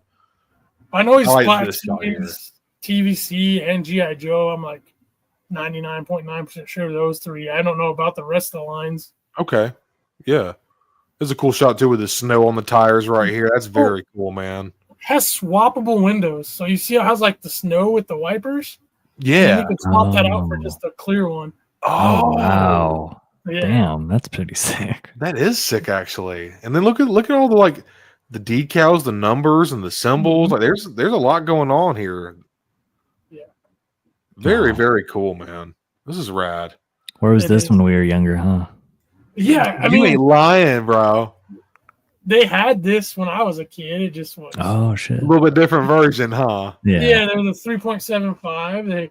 It's funny because I've talked about this before, but like when I was old enough to remember, like one of my first action figure toys was Return of the Jedi, was the Return of Jedi Gamguard, and then followed by Luke. Oh, cool, man. But they're the Kenner one, right? And I thought these were like, and then I started getting like, those are some of my first toys were those Kenner ones, and then my parents, I mean, I was little, but they'd find like some of the older ones from the older movies, and the next thing you know, I have like Han, I had Chewie, I had 3PO, Leia, I had Vader, I had Obi-Wan. Like I had a lot of the main characters, maybe like 20 figures. And I'm like, I'm playing with those and loving them. And then That's my first G.I. Joe figure because I watched the cartoon. I can't remember what it was, but I still remember like playing with that the first time, and they changed the game. And it sounds funny, but they went from literally 5 points of articulation was considered cool when Star Wars came out. Like that was, wow, look at the articulation on this. The guy can go like this, and a lightsaber that telescopes out of his arm. That's Hell awesome. yeah, dude. Then you get your first G.I. Joe in that size. His whole wrist turns, his elbows and legs bend. What is this? He has a rubber band that holds them together that you can easily take off and start making your own figures, customizing them. Customizing was a thing. Awesome, dude. They took toys to a whole new level. It was the superior toy line, regardless of like if you liked it or not. They just were. I mean, they took 5 POA and made it like what, double almost. Okay, wow. I figure like at that time, I mean, as a kid, you don't really think about that, but looking back, yeah. And then so and then the vehicles were just, they made everything from the cartoon. I mean, you walk in the store and it'd be like, oh, that I saw that last weekend on the cartoon, the giant tank, the snowcat, the rattler, the freaking striker, I mean, they made everything in vehicle form. So that fact that Classified's trying to mimic that right now is just really cool. It's very cool, man. Wow. And these look a million times better, mind you. That was like, like the plastic it was cool at the time. Yeah, but, dude. Compared to this is like just insanely cool. Hey, it's the roots of what is now, man. It's the same. That's why I have a couple of Kenner figures on my shelf, man. It's what started it all, dude. So, I was gonna say this next pack. So, my buddy Hyperdrive, he's the co-host for the Stone and Hyper Show fig, which is basically what started this whole little community and how I ended up meeting good friends like Connor and fucking Brian, Jacob here, Troy, fucking Galactic, all you guys. So I've been getting more into G.I. Joe, man. So he actually gave to me the Iron Grenadier, and I was very impressed with the accessories, the paint. Dude, I watched your review on that, man. Oh, thank you so much, dude. I appreciate that, fig. Cool. Yeah. Thank you, it's a fun figure. I'm glad you got that one. It's a really cool figure. It's one of his favorites, and he's like, dude, I got to send you one of my favorites this year. And he sent it to me, and I was like, okay, I see what the hype is about. This is awesome. I really want Rocket. There's a couple that I want now, dude. I'm not going to lie. So what got me fig was the animals. And I was saying that the reason I'm yapping right now is because I see this scorpion in here. Oh. This is one of guy off the screen. Get this guy off the screen. Come on. There, look at that. Oh, this shit. Is, I feel like the two most common known characters are the ninjas. You got Storm Shadow from Cobra and Snake Eyes from G.I. Joe. He's cool as shit. Yeah. I mean, I did some customizing on his pack and added like this sheath and sword. But like even he comes with a hood. This is like one of their primo figures. And he's like, I just highly recommend if you're if you don't know anything about the characters, then I think Rule of Cool is the best way. If you just think it looks cool, get it, like the Scorpion guy we're going to talk about. But yeah, dude, it's like this is like the coolest G.I. Joe character. All that pose. Yeah, I like it. Getting ready to slice and dice. Yeah, dude. I mean, I have a whole bunch. Like this is a older Cobra Commander, and that trench coat I was telling you about for Punisher. Oh, okay. Ooh, cool. Damn. Yeah. But like, this is a more modern style. But it's a fun line. You got guys like Major Blood. He's a Cobra operative. He's cool. Hey. That is a cool looking figure, man. Yeah, dude. He's got an eye patch. Yeah, look at that. The crazy. Oh, yeah. Oh, that's so cool. Instantly cooler. Yeah. Yeah, so those are just some. That's cool, dude. And then, like, to go with your Iron Grenadier, this Cobra Commander rocks. Oh, he looks cool as shit, too. It's like a snakeskin. Oh, yo. That goes hard. That's with weird. the red on the inside. It's like a Dooku vibe. Yeah. His name isn't red, obviously, but that cool. figure looks familiar. I feel like that's like one of Hyper's favorite, the Cobra Bath Trooper. Or you might be right, dude. Is that what that is? It's got a similar look. Yeah. If I can get them without doing it. I think you're right. Yeah, this one right here. Hey, that's dude. it, man. The fucking chainsaw. He Wow. comes with a fucking Glock and shit, dude. I love how this Different pops face- off to you. Yeah, dude. Oh, what? It's got a damaged piece too, where it's like cracked or whatever. You can store all the accessories. That's The so alternate freaking heads. rad. Wow. They just make good, like, as far as action figure goes, this is Hasbro's best 1/12 like figure. Now, obviously, if you don't like G.I. Joe, if you care less, then you get it. You're not gonna buy it. But like, if you just like action figures and you like you like Marvel Legends and Black Series and you're curious, like they're more common on shelves. They're fun. Those new Walmart displays. Mm-hmm. I mean, I highly recommend picking up one if you are just curious and mess with it, because like you'll see what Hasbro could do with Black Series. If for whatever reason, whether it's, obviously some things Black Series does phenomenal. Actually, a lot of things, and they're getting better. Yeah, for sure. And some things don't translate because this is like Army GI. It's like futuristic soldiers. Where Star Wars is more. It's just a different. It's like sci-fi. It's like a totally different feel. So some of those won't translate. But just like the articulation, man. Like every figure in this line has drop down. Oh, I want you to see that. nice. Which is so useful for dynamic posing and lunging and shit. Mine's kind of stiff. It has double joints, knees with pinless now. Everything's pinless. Which is so clean. They don't use the old pins on anything, to my knowledge. Like they just stopped once they switched over. So wow. I don't want to sound like I'm hyping it up, but it's just cool, man. And I'm so glad that you got one, Cody, because they're fun, dude. And the animals, man. It's initially what suckered me in. I got Fiona the Croc, and then I got two Timberwolves, the white and gray. Yeah. And I love them so much. And then I got the Iron Grenadier, and then there's one called Rock and Roll I want, and then he's so cool. And then who's the Native American dude with the American Eagle? That is this guy. His name's Spirit and Freedom. Dude, he's so fucking cool. Like, I want it so bad. Yeah, that's the one, dude. It's so cool. What? Yeah, Jacob, he comes with an Eagle too, bro. Yeah. Oh, that's rad.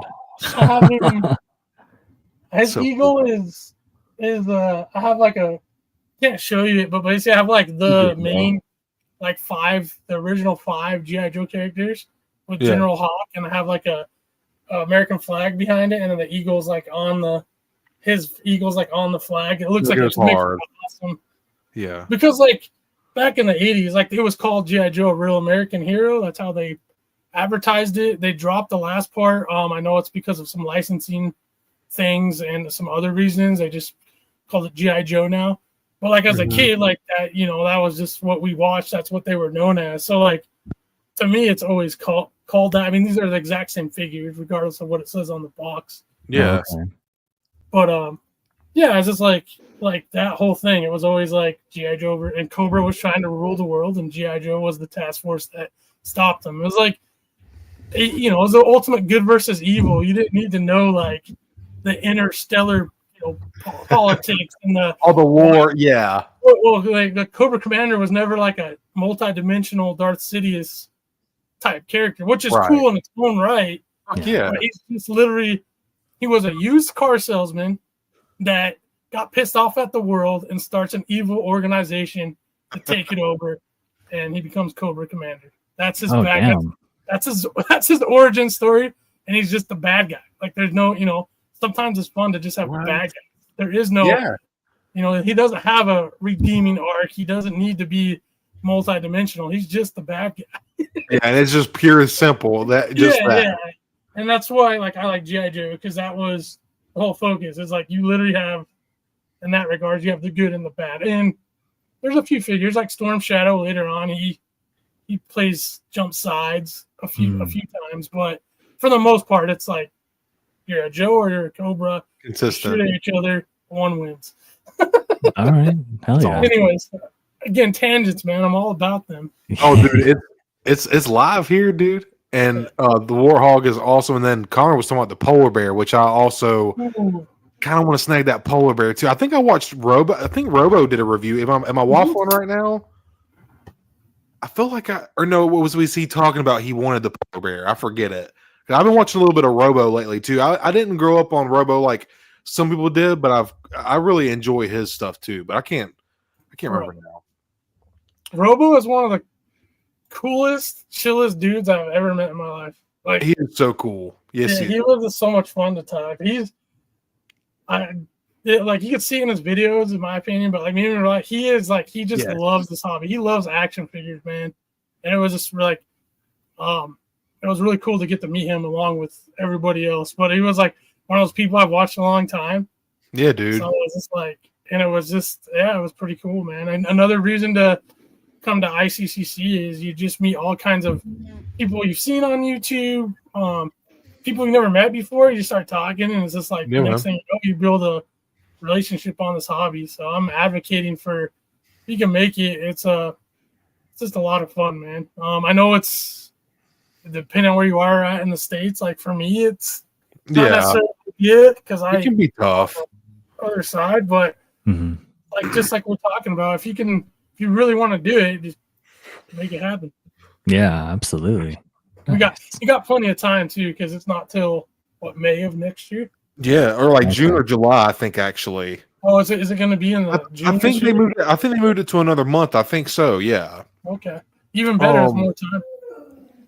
Yeah. Oh, I think give us even more time. Exactly, dude. Fuck yeah.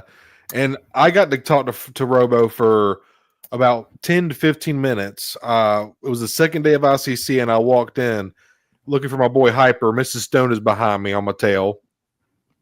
Wouldn't have it any other way, of course. And I walk in the 2 double doors, and I see Hyper. First thing, he's right there. And sure enough, who's he talking to? Robo. Yeah. So I walk up, and I'm like, I didn't want to interrupt y'all's conversation. I'm so sorry. Hey, bro, what's up? And Robo, it's so nice to meet you. I've kind of started coming along, and I just started telling him how I felt about him, and I love his energy. I love his enthusiasm. And just basically what I was telling you guys. Like, you feel it in his interview or in his interviews, in his reviews, and his videos. Like he just is obsessed and loves action figures and loves. You can tell he's just a very humble dude. Because dude, he did not like. I didn't feel rushed talking. He didn't know who I was. I was like, I have a little channel called the Stone Mandalorian. Not sure if he's like, oh yeah, I've seen you around a little bit. I was like, you have, but but just hitting what you said, dude. He was just such a nice guy, so pleasant to talk to. Just a very, very laid back. I was very fortunate to meet him, and I'm glad that you got to chill with him too, Fig. That's awesome, and I would love if Jacob would get his ass over here and meet you too, man. Like, I want to see you in person, bro. Dude, so cool. The one thing is like everything. It was like I wish I had more time just in general, because it was like, I spent majority of the time with my NF bros, because like we've been doing the show for, of course, they're coming up like on a year, like 8 months at that point. Like you said, we became really good friends. We are really good friends. Because, that's our relationship. We started talking to these guys daily. And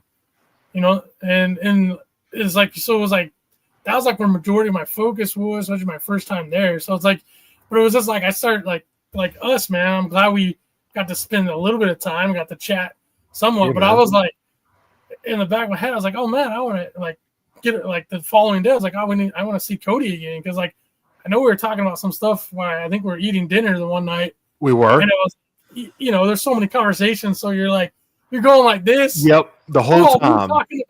I think we were talking about Hot Toys. I think you might have. We probably were. The freaking Death Watch Mando. I did. That's right. Yeah. I think we were talking about that. That's right. I wanted to continue that conversation, and I literally never got back to it. So it was like, it's like a double-edged sword. It's so much fun, but I feel like, man, like I need like you need time to stand still for that, so you could, have like at least a few hours of just like, there's so many people I was like vibing with, dude, and just having good conversation. Absolutely, bro. It's like, but it was like, double-edged sword, because it's like you want to see everything, you want to do everything, you want to talk to everything, but at some point you got to make your choice and go, I'm going to do this, or you just get sidetracked. The next thing you know, that too. 3 hours later on, like we're doing right now. Yep.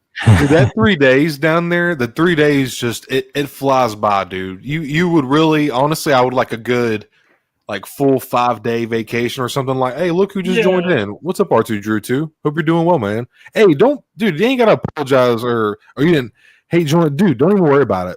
Don't even worry about West Coast, baby. Okay. Nice. Hey. I'm on that. Boy, Jacob.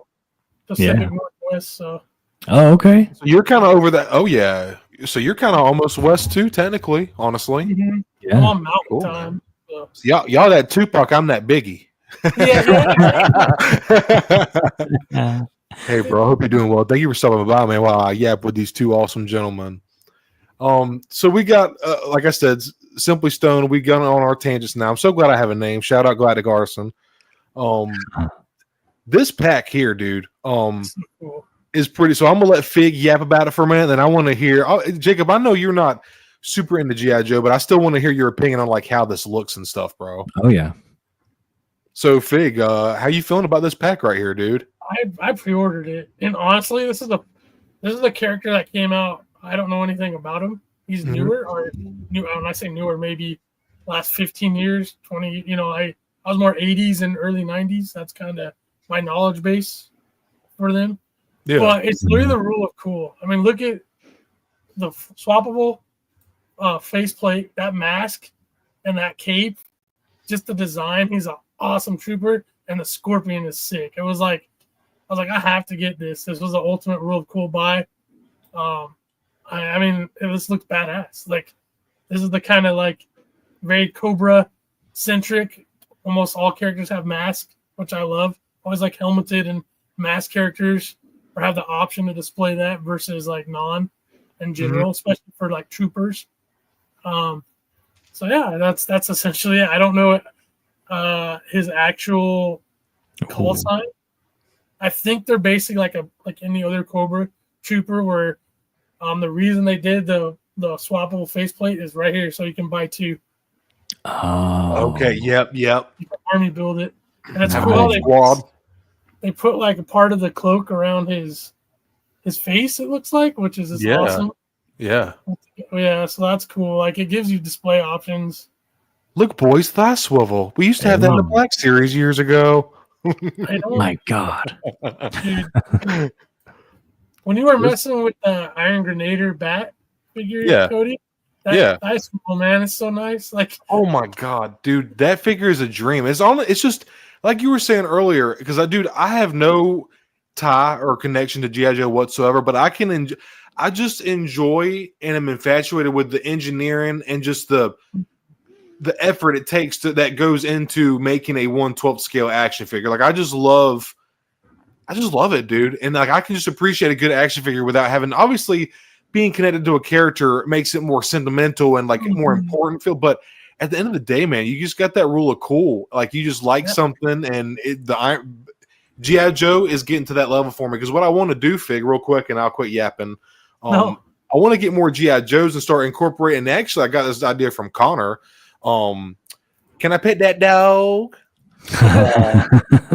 I got this idea from Connor about getting some G.I. Joes and incorporating them into like my Jurassic Park display with my Nanmu figures and the diorama.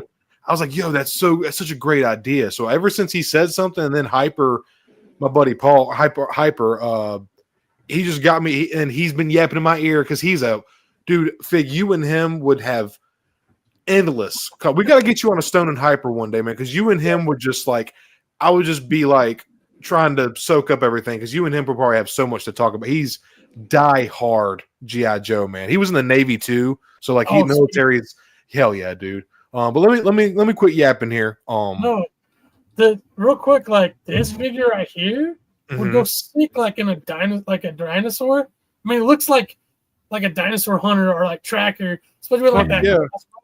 Like, it just, like, you're right, man. Like, I mean, because again, you go back to like you're a kid. Sometimes you play with different toys. Like, your imagination takes over.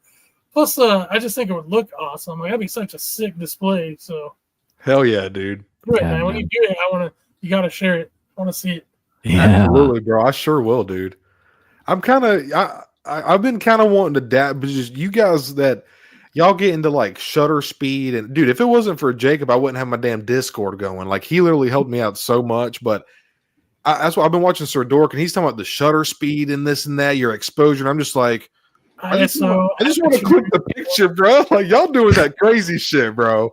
Which I love. It's just such a talent and a skill, and it's an art that just it needs. And my buddy Justin, he used to be not used to be, but he was the drummer for my old metal band in high school. He is a phenomenal photographer. Quick plug for Peril Photography. Go check him out. Peril, Peril, like you're in peril. Peril Photography. He's an absolutely awesome guy and takes awesome pictures. And but yeah, dude, like watching your stuff, Fig. It's been I've been kind of wanting to dabble a little bit with some photography. Man, it's very, especially when you get a nice camera, you got to know how to handle it, dude. It's a lot that goes into photography. It's an art, man. Man, those Joe photos, Fig, that you sent in the Discord are incredible. I was telling you, they could and should go in like a digital art gallery where you can have it on like a giant screen and just walk around and check out and be like, oh shit, what's that? And then you just get stuck on it and just keep looking at it, dude. So great job, man. I appreciate the kind words. Yeah, man. I've been doing it a long time, and honestly, probably the last couple of years, I've gotten more simple. I've gotten less. I kind of hit like, I don't want to say I got burned out. It's not that at all. It's just like, yeah, there's a lot that goes into it. It can become, you can, like anything, you can go as far as you want. And when I first started doing it, I legitimately sucked. My pictures were just bad, but I just liked it, and I kept on taking them. And I've mentioned this before while we're on this topic. If anybody here has ever heard of Articulated Comic Book Art, the Facebook group, they're on Instagram as well. If you are serious and you have a little bit of thick skin and you really want to get into making pictures look phenomenal and awesome, it is a very viable source. I highly recommend. You don't even have to post in there, but just go in there and check out what these guys do and what they share and what they teach.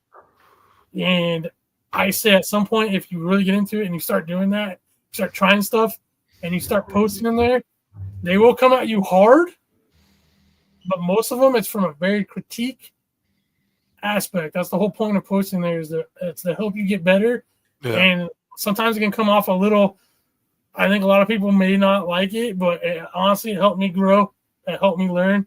Yeah. And you just got to take it as constructive criticism. You're always going to have, like every aspect, you have people that literally shit on your work. And that is a tough thing for people in general. Yeah. But when you're really like loves doing something, it helps you grow. It helps you get better. So I highly recommend that group for people who want to see what, like, because there's people that blow me out of the water and then some. Oh wow! Most recently, Tangy Fungus.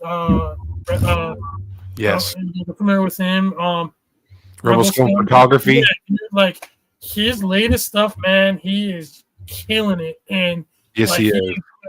Stuff that it looks like the lighting and stuff.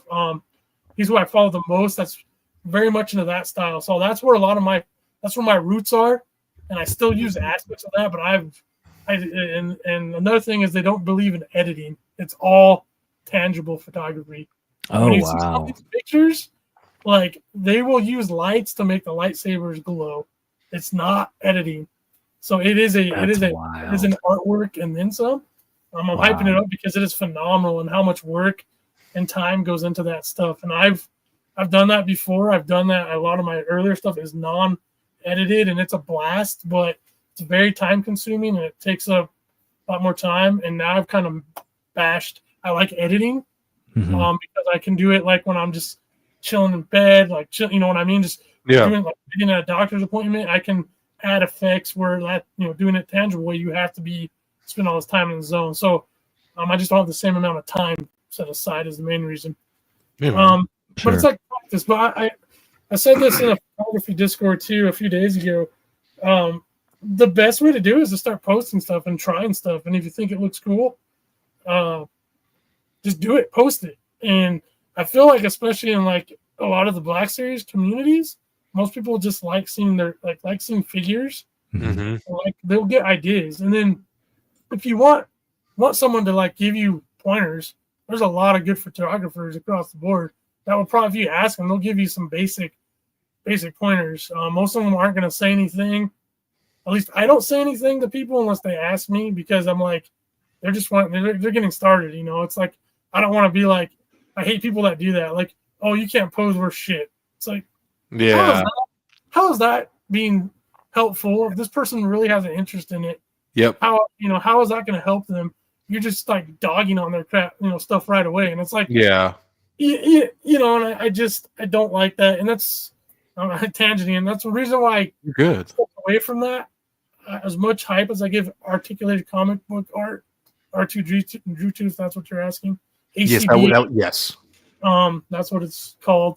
But I kind of stepped away because it got to a point where it can be very critical, and I'm just like, it's all personal. How serious do you want to take it?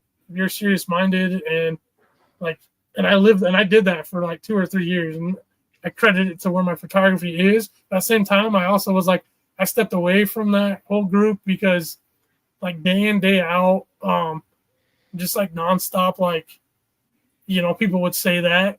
And Yeah. it kind of like, I don't like negativity to a degree. It's like, okay, I got my purpose with it and I give them mad props, but at the end of the day, like I made my own, I used some of that. I used some of my own styles and I used editing. I combined it all to make what I really like doing. It's fun. That's the only reason I still do it, is it's fun. And the fact that people still think it looks good and likes it is like the cherry on the top. Yeah, man. That's what matters, dude, is having fun. Yeah, having fun. And I just talking about Tanky Fungus, got to meet him in person as well at ICC. Very cool guy. And didn't get to talk long, but we did get to chit chat. And Jacob, the way he does it, dude, it's like he's basically, every time he does a shoot, he's basically setting up like a live diorama. And it was funny too, because I was just telling him like that part of it. I was like, my favorite part is like every creation, like you're creating the atmosphere in which you're shooting. You're not even going outside. Like he's making it on like a desk and like laying out paper and dirt and like doing all this crazy shit, dude. Forced perspective shit. Jacob, you would love it, bro. He's really, really talented. Fig is absolutely spitting. Nice. And I was just hyping him up about all that. And he was just so grateful and just like, oh, thank you, man. Thank you. So he was just such a cool guy. But yeah, shout out Tanky Fungus. Awesome stuff, man. Right on. I'll check him out for sure. Yeah, man. And to add to it, since I started doing photography, there's so many people have been doing it. There's so many like cool, like people like push the limits all the time. I'll see certain things. I'm like, I would have never thought to do that. And it's like, you want to kind of try it. And I love that about that aspect of this hobby is like, you just see like, I'll come across someone I've never even heard of before. And I end up following them. And it's like, I look at their photography catalog and I'm like, oh my, like this this person or whoever, they're doing amazing, like stuff. So it's like, it adds another dimension to collecting too. It enhances it. Yeah. And again, it's like playing with your figures. That's my favorite point. And I will add this too, like if you are starting out, at least for me, what you see in the viewfinder and the final product to what you actually see, like when you're setting up, is night and day different. It looks so god awful usually in a setup, and then but it's like when everything comes together, it's like a puzzle. Okay. Kind of like I hate to use this example, but in Rise of Skywalker, when she's lining up the Death Star with the dagger. Yeah, the dagger. Like, until that lines up, it looks like garbage. But then once you get everything and it's in the right angle, the right lighting, and all that clicks, you're just like, it's like that aha moment, like aha, there we go. But sometimes it can take hours, days, weeks. I've spent weeks on one shot before. Wow. And I could never get it to. It just didn't look right, and I've never shared it. I just killed it. And I'm sure that's frustrating. Like when you're trying, like when you, I'm sure, like, because you probably have something in your mind that you're going for. You're like, okay, I'm envisioning what I want to do, and then you're like manipulating, and it's just like not. I'm sure that's very frustrating as a photographer or an artist, Yeah, and then like the longer you do it, so you pick up ideas from other people. You see things. You see you start seeing items like, I think Tangy has a great eye for it. You'll see like something like this, which is just a puck light, and you'll utilize it for it to look like something. And with your photography skills, you can make it look like a part of the piece of that diorama or a piece of that picture that looks like something totally different. Your mind starts looking at weird parts. Like I would be looking like at Dollar Tree stores for like weird things. That would be like, oh, this plastic cup. Oh, it looks like has the right curvature. And then if I put this color lighting on it, that'll be it, and that'll work. And so it's like it's fun, but it can become like it's like you're almost in a different mindset. Into like now where I'm not near as picky on my stuff. I mean, sometimes I just take a quick pick. I'll just go to don't tell everybody. I'll go to auto mode on my fancy camera and just quick a snip picture and be like, yeah, it's cool enough. And I'll post it. And then people are like, bro, that was like one of your best pictures. And I'm like, thank you so much.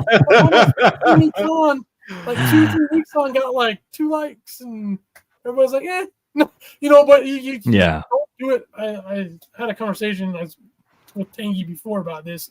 Him and I, is like, in my opinion, that's just like extra as the recognition. Don't do it because a lot of people do it for the recognition, and like everybody likes different things. You got to do what you think is cool and just throw it out there. If other people think it's cool, great. If not, did you have fun doing it? Yes. You think it's cool? Yes. That's all that matters. Yes, sir. For sure. And like you were saying about just having everything, having other people, like other photographers to motivate you with new ideas and new implementations and just keeping things fresh. Because at the end of the day, man, at this day and age, there really isn't much that hasn't been done. All we can really try to do is be as genuine and unique as possible. And it's hard nowadays, but as long as you're having fun and doing it for the right reasons, that's ultimately what matters. But it's like, that's the whole point of forming a community. It's like, so you're motivating and inspiring others, and it's just becoming, you're pushing each other, getting better and better. It's like me and my brother in the gym. Like when we were, benching 275, and then I hit my 315, and I'm like, all right, little bro, let's fucking go. It's time for you to like move on up. And then like, I'm pushing him to push that 3. So like, you got to have people that are like, in the sense of the gym, it's always good to have people around you that are stronger than you, or in the photography, people that are more knowledgeable, because like that's going to rub off on you, and you got to surround. You're only as good as the company you keep, and you have to surround yourself with greatness and like people that you want to. And I say aspire loosely, but people that like live respectful and like have good morals, all that good shit. It's just a lot that goes into it, and the only thing that it's the main intent of a community is to make each other and everything that a part of that community as a unit better. That is the whole point of a community. But let me quit yapping. Y'all were making great points, and I wanted to add on to that. Yeah, man.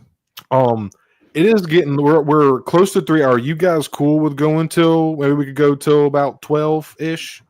Is that cool with you guys, or do we need to wrap it up or anything like that? No, I'm good. Okay, cool. Yeah, I'm good.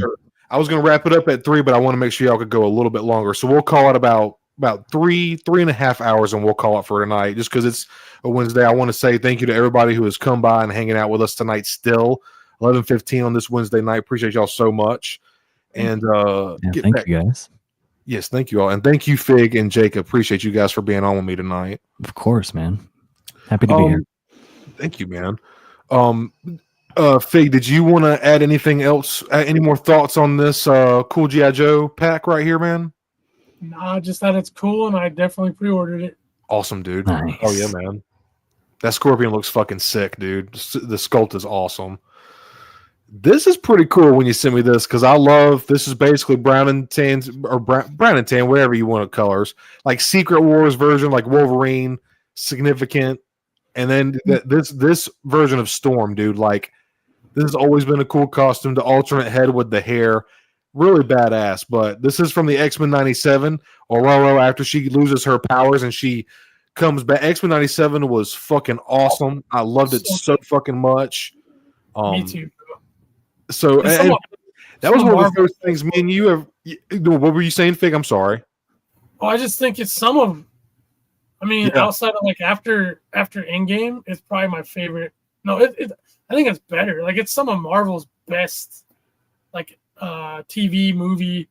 It's like up there for me, dude. X-Men 97 went so hard because I love the 90s cartoon. So Same. this was, dude, it so awesome. And that's why I'm more of a fan of her white uniform for Storm.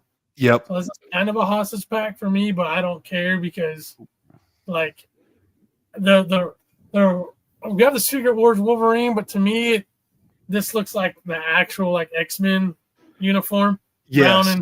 Brown and yellow, and I believe it's based off the 97 body, which is a great figure. It's a great block. So I'm getting this just for the Wolverine. Like I said, that Storm is very cool, but I have the her white outfit, which is my favorite version, so I'm good there.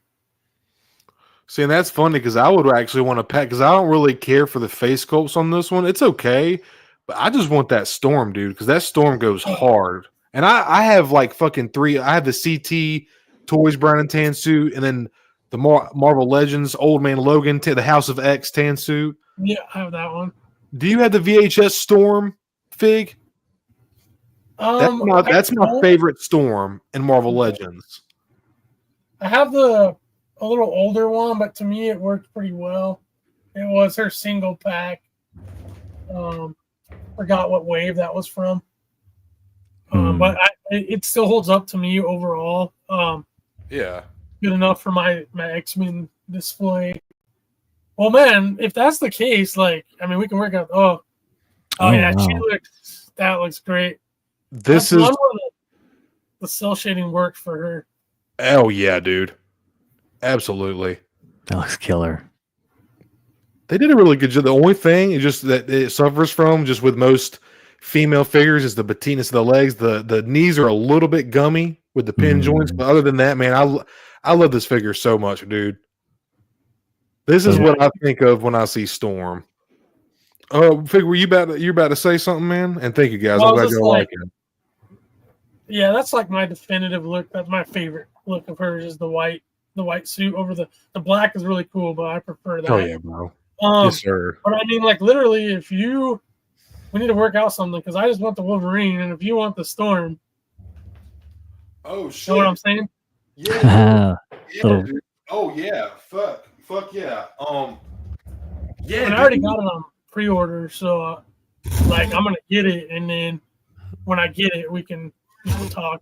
Yeah, bro, absolutely. I'll get you that way. You can make some, recoup a little bit on the 2-pack, and then I get something.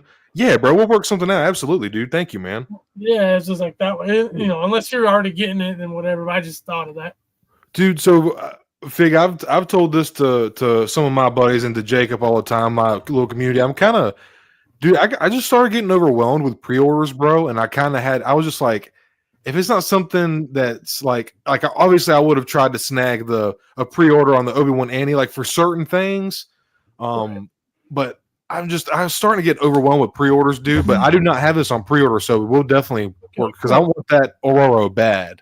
She looks awesome. Nice. And the Wolverine book is cool too. I could pass on it. I already have like 3. But it's an awesome looking figure. See, I have the CT Toys one, and because I own actual Mafex figures, and my CT Toy ones kind of sucks. Oh, I'm sorry to hear that, dude. I've heated it up. I bet, and it just does not like. It feels like you can tell like the internal like butterfly joints. Yeah, all the joints are like they're just like cheaper plastic. I can just tell, dude, and he doesn't articulate as well as my regular Mafex.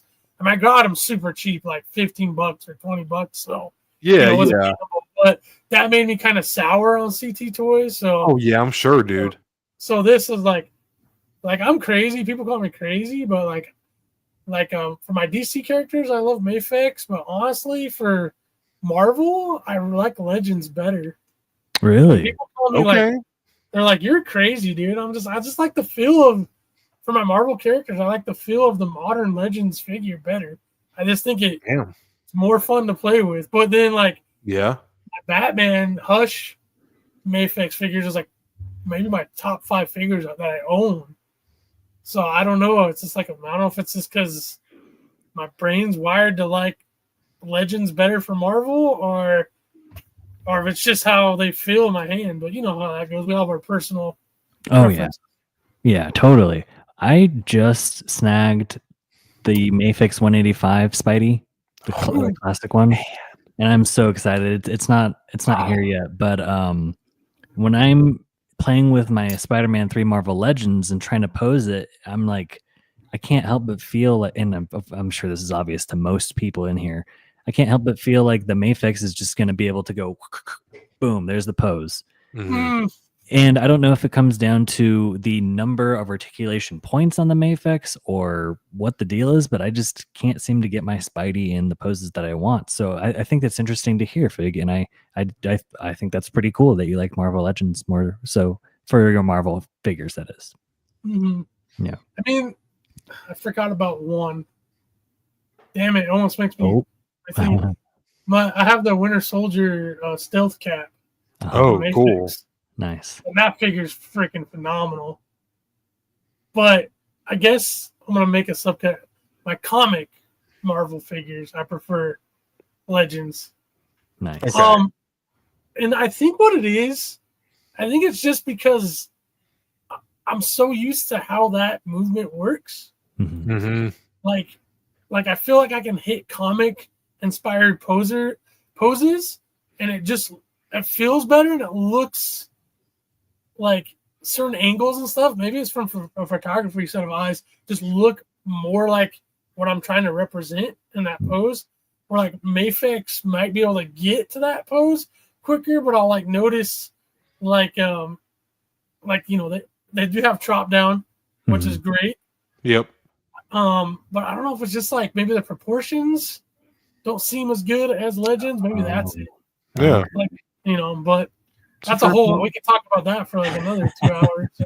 Right. Hell yeah, dude. I mean, it really is a personal preference. Like, I'm not saying. And I think you guys feel me on this. I'm not saying the Mafex figures are bad. They're like they look. I get why people love them. It's just my personal preference. Yeah, totally. For sure, man. And you're allowed to have your preferences. And I probably need some more posing practice too with some of my stuff. So, Jacob, I can't wait for you to get that Mafex. I have and Fig, I'm sorry to hear that your experience with CT hasn't been good. I love mine. Now, don't get me wrong. When you're posing it, the ball joints in the arms and the butterfly joints, they are a little small. So, like, if you pose it and you go a little too far, they will pop out. But that's what I was gonna say. Mine freaking anytime I like bad. Is like you know this. Yeah. He just mine will pop off the arm, and I'm like, oh man, that's such a bummer. See, that's not that bad, dude. And like I said, I've heated it up. I've done all the tricks that I know how to do, and it just seems like the engine. Again, it's probably like maybe when it was being manufactured, maybe where it's stuck inside. Yeah, you know, or however, are the joints like a little off size because it's knockoff parts. I'm sure they're like the QC issues don't like QC doesn't exist for CT toys. You know what I mean? Yeah. Dude, I'm not even joking, but there was a company making bootlegs of bootleg. There was a company making bootlegs of CT. Yeah. Oh yeah, maybe I got one of those. I'm not even joking you. I really feel like you might have because it sounds crazy, but there was literally some companies bootlegging CT toys, which is a third-party company. Oh god. Dude, so you may have, and they're like reputable sites. I don't know. It could be a CT toys, and it could just be a bad one, you know. But I hate to hear that because I don't own them. I want to get a Mafex because I've always heard Mafex, and you've said this too, Fig. 1/12 scale Mafex is probably like the ultimate. But then hearing you say that about Marvel Legends is also very interesting. I love my toys, dude. You're right, though. Yeah, I mean, like in the grand scheme of things, they're some of the best because, especially in Star Wars, like you know, and like DC and my Steve Rogers figure, like that Captain America, like those are all awesome. But I don't know what it is, man. Like I said, I just prefer for the comic looks. Prime example, everybody is hyped up the Mafex Daredevil. Yeah. Mm-hmm. And I'm like, yeah, he looks awesome, but I passed. I'm fine with the one I got in the 3-pack.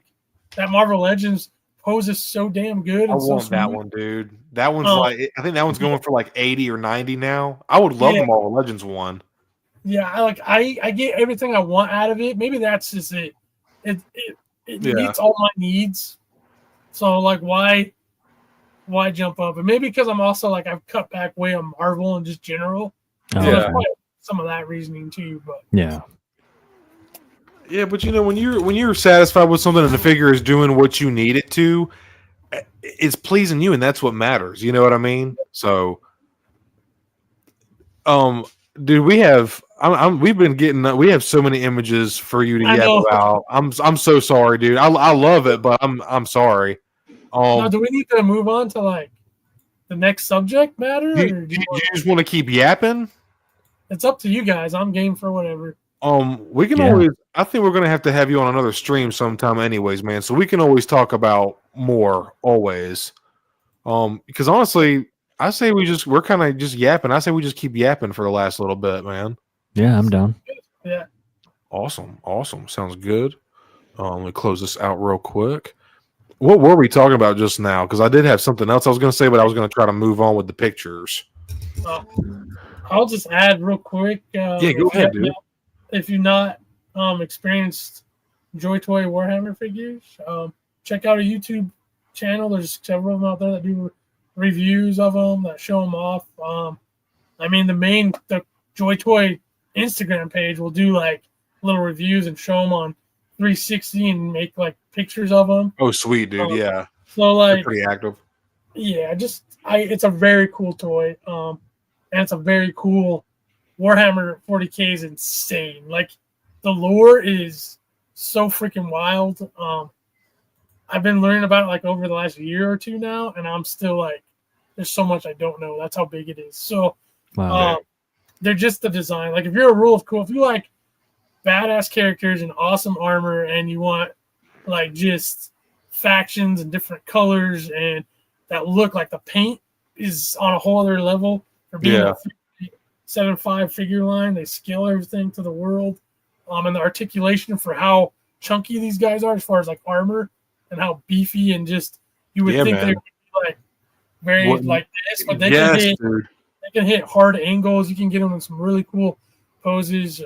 That's in general, I highly recommend the line. So I was funny enough. I was gonna.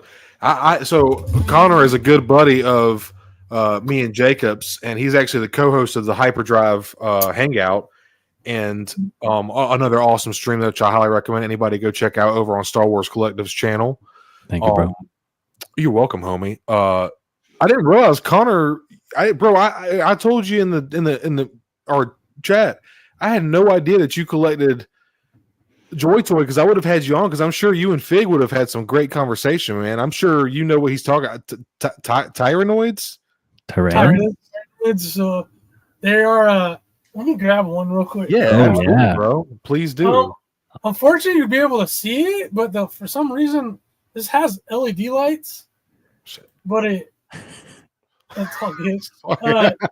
In this corner, you can kind of see, but on Monday night in the middle of the stream, it just died on me. Oh. And I don't know. I have to take everything off, pull it out. Oh, shit. The connection. So, but yeah, they just stopped, and I can't figure it out on terms of boat. Oh, that's anyway, I literally bought a whole display cabinet for Joy Toy now. That's where I'm at. Let's go. I'm like, these things are too cool to just have like on a regular shelf, dude. But let's go. I need to see this. I can't wait for this show to tell. What were we talking about? The Tyrannids. Yeah, Tyrannids, yeah. These things are crazy. Appreciate your Nightbot. Oh shit, you got the Nightbot. Nice.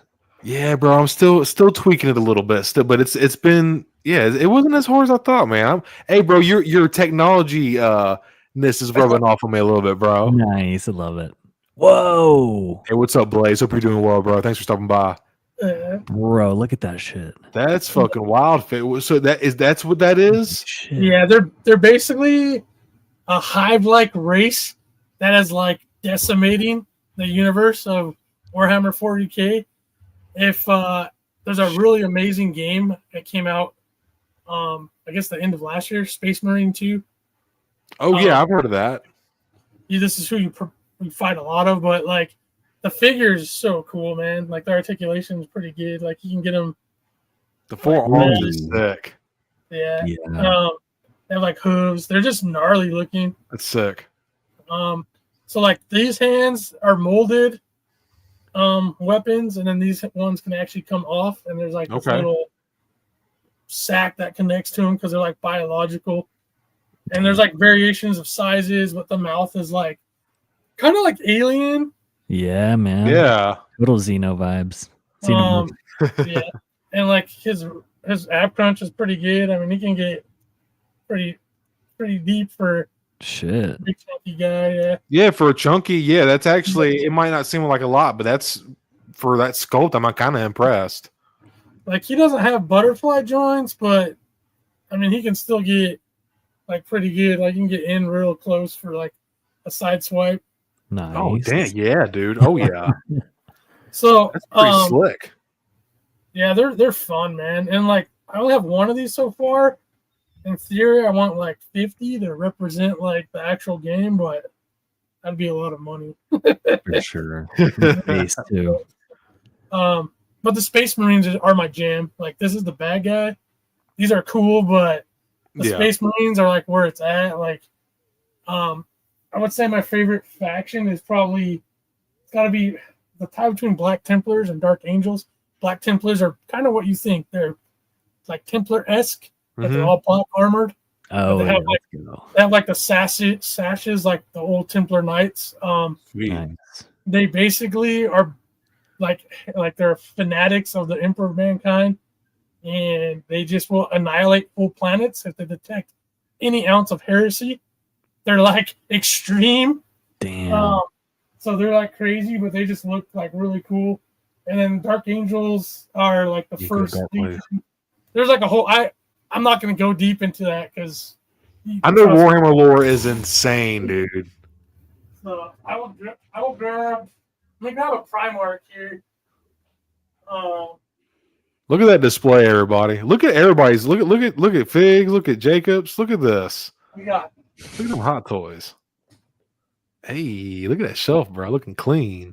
Not bad. There's some more Black Series. I gotta add more Black Series to the shelf. Yes, sir. I like the lighting, dude. Oh, thanks, bro. Yeah, it looks awesome. Looks awesome, always, bro. This is what is he? He's the 7th Legion, the Iron Fist. This is their Primarch. His name's Rogeldarn. Holy shit! Look at the detail. It's a 3.75 inch scale, but he's like 6 inches because in lore he's that. Holy shit! A big motherfucker. Goddamn, that's a big boy. Shit. Look at that chain sword, dude. That thing is so. Look at the detail. Holy fuck, man, dude! The color, the gold sheen on him, man. Yeah, he's cool. And like dude, I said, yeah. Oh, what? Yeah, you can like get like a pretty good kicking pose. That's pretty good kick out, man. That's pretty fucking straightforward. Yeah, what's the armband look like on him? So like these shoulder pads are on a pretty cool system. They kind of like pop and push. So you see like that gap now. So I can make it like go. Wow. I can get it pretty high, dude. That's like the in-art Batman. The way you can pull the fucking shoulder pads up and then pose, and then you can push the shoulder pads back down. Yeah, that's fucking cool, man. Yeah, they're just the paint on them is insane. I was just gonna say that gold is like. Can I get a 3PO like that, please? Mm-hmm. That gold is gorgeous. Yeah, they go hard, man, and like this, like on stream, it doesn't do them justice to me. But like even the blue, like right there, is so cool. That's gorgeous, man. Jeez. This helmet's a custom one because like a lot of the Primarchs, they don't have helmets. Even though they have helmets, lure like the Joy Toy has to base them off of Workshop Games designs. So like they never technically, I don't think, have a picture of him with his helmet on. So they didn't do one. But there's a company called Cool Toys Club and now WAG Toys. They're like two separate, but they're all the same. Anyways, they make 3D printed and are customized, and they match the paint perfect. Doesn't that look like it came with them? Yeah, dude. Yeah. I wouldn't have known otherwise if you didn't say so. Yeah. So, the Primarchs are like my favorite toys. Like right now, I'm getting them all. They're kind of pricey, but like I got him on sale. Thanks so much, bro. I think 105. Later, Wilbon. That's not bad, man. I just wanted to show you guys it because dude. Like outside Hot Toys, this is like tied for. Actually, I think I like this line even better. It's just this is like my favorite thing about, I guess, figures is, like I said, just badass dudes and like crazy, like medieval inspired or history inspired, mixed with like futuristic sci-fi. Yeah, man. And they're just like, they're altered human beings. They have like 2 hearts, 3 lungs. Oh wow! Like, holy shit! Yeah, these are like, there's like the whole lore is like crazy. To be a space marine is like such a small percentage of a regular human, and they become bigger in size, and it's like a whole process. Wow, dude. And the Primarchs are like, basically they're like gods. Like they're essentially like a god, if you will, or like a demigod, like, you know, half man, half god. They're like super powerful. They have trademarks of the Emperor, which is a god essentially. Wow. And they're his sons and yada yada yada. But the figures alone, that's some dude. I know that Henry Cavill is also very into Warhammer, and like I know the lore is like damn near like, it's probably, I'd even say, I've heard it's past Star Wars level lore. Like it's like Lord of the Rings level lore. Like it's so deep, you know? Geez. Wow. Oh, dude, Warhammer shit. Like I watched a little bit of a video of them explain. It was like a Warhammer lore explained in an hour, and I was just like, holy shit! I couldn't. And it was cool, like the idea of it was, but like I'm just like, lost. You know, we're all into our own things, you know. But dude, when I first started watching Figure Ball, I always remember you talking about Joy Toy, and I just remembered how big they are and how well they moved. I know I keep saying that, but like it honestly just astonished me. And like I had Galactic, GenXBrian, Jacob, and Connor on a stream recently, and Galactic, our buddy Eric, he had said something about bigger figures should be better articulated because they have more room to put the hinges and I was like, you know what, dude, you're kind of spitting facts, but they absolutely should be, you know, and they just do that. The engineering behind that, as people often don't think about that when they're sculpting all this shit, they have to think about where to put the cuts, how everything is going to look when it's being spread out and articulated. Like there's a lot that goes into making an action figure, man, and those are just so fucking rad. Was that the stream where he was talking about, or you guys were talking about the picture that he has, like the little screen it connects to his computer? Yes, that was it. Yeah, bro. Yeah, that's cool. Like that. I remember Thanks for watching, dude. That was awesome. It was a fun stream, man. It was my first like party stream where I had more than 4 people on, like it was myself included. So just the yap sesh, dude. It was just fun, you know. But thank you for watching, man. And man, he is creative. When he showed us that, me and our buddy Connor, we were like, dude, did he like print it out and tape it or like glue it? And then he was like, no, it's a little screen that is so cool, man. So cool. So awesome. Too. I thought that was rad. Y'all. Yeah, shout out Galactic, absolutely. Yeah, thank you, Troy. Thank you, Jacob. Do you guys have anything you want to show off? Treat yourself. Anything? Any recent pickups? Yeah, we should let our guests go first. Awesome, dude. Fig, what you got, man? I mean, take your time, dude. I guess I should grab it. Yeah. Recent. I showed it on Monday. Let's get it here. Let's get it. Hey, bro, you can show whatever you want, dude. You have the floor, my friend. I don't want to. I probably got about 20 more minutes, fellas, and I'm going to call it. Okay. Unfortunately. Oh, no. I know. Hey, dude, don't worry. We're going to have you on again, my friend. Check this out. Whoa. And what is this here? This is the Cobra Stinger, G.I. Joe classified vehicle. Oh, yo, holy shit. It was at Walmart for $75, and I had to do it.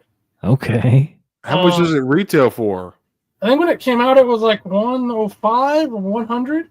Damn, so you came out all right, dude. Hell yeah. And at one point in time, recently, it was on Amazon for like $60, but I missed that. Plus, like, I see it online, and it's like, okay, but I saw it in store, and I'm just like... It's different, bro. I don't care what people say. I mean, look at the window pops down. You got Cobra Commander in there. You got the driver.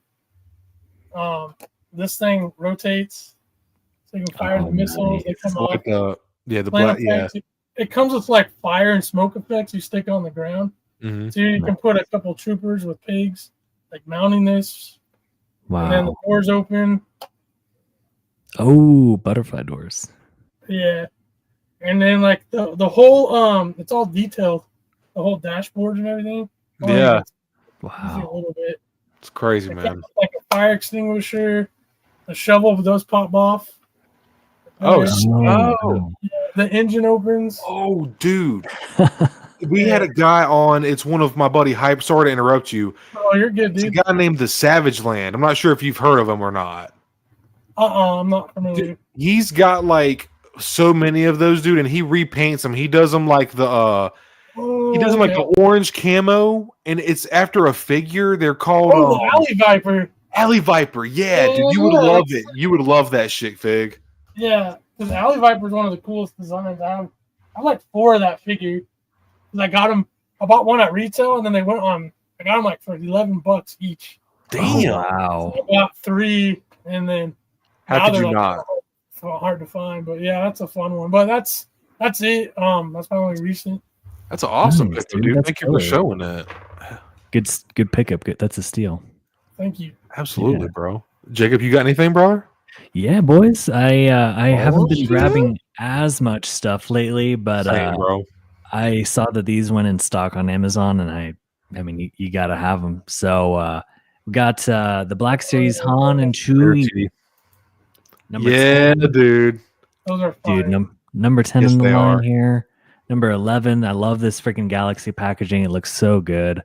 And Nice. yeah, these are must-haves. Obviously, for those who don't have them, you can't get them on Amazon. Han sold out, and then he went back in stock, and I immediately purchased them. So I didn't know he sold out on Amazon. Damn. he did, yeah. But Damn. That's awesome, kinda. yeah, man, glad to see that he went back in stock. So Yeah, man. I have now just needing R2, the SHF R2, and we need a Ben Kenobi still. Obviously, I've been kind of holding out on getting Yes. SHF or getting maybe like a Black Series one eventually in the line, and just waiting for that. So Yeah. but I almost have the whole 77 crew now, which is pretty Yeah. exciting. That's fucking awesome, bro. Yeah, man, super So cool. awesome. I can't wait to pop them open. Just gotta do a little review. Oh, film can them. you show that again for Connor, please, sir? Oh yeah, Mr. Connor, the Han Solo and Chewbacca. Look at that mural art, man. That's so cool. Yeah, dude. So gotta have them, Connor. If you don't have these guys, make sure you get. Gotta pick them up, Connor. You got to, bro. They're so good. I know. They're so good, Connor. You'll love them, bro. Yeah, can't wait to pop them open, man. It's awesome, man. So cool. Yeah, and those are my my recent pickups. So appreciate you Awesome, guys. Yeah, man. Appreciate you for showing it, dude. Those are peak, man. They're awesome. Dude, absolutely. Definitely going to be in the probably, I mean, I haven't opened them yet, but I'm guessing top 10 figures of the year for Black Series. I'm guessing. I feel like that Chewbacca for sure, just because it's new and everything I've seen is just, so much better than what we got. The Yeah, Han Solo looks really good. it's amazing. The lack of thigh swivel I'm hearing is a issue on him. Yeah. Yeah. And he doesn't, but like I can't. I gotta get away from that because we know they don't come. So it's like you kind of. Yeah. But he looks really good, dude. While we're talking about this, do either of you happen to have the re-release of the SHF Han Solo? No, man. It Oh, I was tempted by that, man. looked That's the good. one I have. Mhm. And so like I put a little clear coat on that face because it was a little shiny. But I'm Yeah. like, because I have that, I've been torn on this Han Solo. So I'm just curious to see what you think, Jacob. And when you get yours, I'm assuming you're getting them, Cody. Fig, I have. Yeah, I have them, man. Oh, okay, you did a review on them, didn't you? Yes, sir. I do. I do, man. Yeah. As soon as I seen those in stock, I 77 shit OT and prequel day one pickups, dude. Or negative minus one pick negative day one pickups. Hell yeah, dude. Absolutely. Yeah. That's the only reason I didn't pre-order that one because I figured maybe I'll wait till I see it. Yeah. If hopefully I do because it's actually selling really well. But because I have that one and it's to me it's really awesome. So it's like, but that Chewbacca beats the SHF one bar none. For sure. Dude, So like, Totally. so anyways, just to piggyback on what you said, I could see those being in the top 10 for sure. Nice. Hell yeah. I'm glad you agree. I think you got to get Fig. I think you got Fig. You got to get Han, bro. You got to get Han, bro. You got to get Han, bro. Use him in a couple different scenarios. Yeah, it's so good, really man. Good, man. It is like without a doubt obviously it's not perfect, but it is the best Black Series Harrison Ford likeness, dude. And the highlighting, the light brown on the hair, obviously the thigh swivel. I know, like you said, we should know not to expect it, but we can still bring it up. It is such a bummer that it's not there. They're taking it articulation away from an action figure. I'm gonna say it every time. I don't care. It makes no sense. But we're getting, like Jacob was saying, we are so close to like the perfect definitive 77 crew, dude. And like that's been so close, dude. And I was gonna say the SHF R2, I have him on my desk here. He stays. It's just a phenomenal fit. And I have the 3PO too.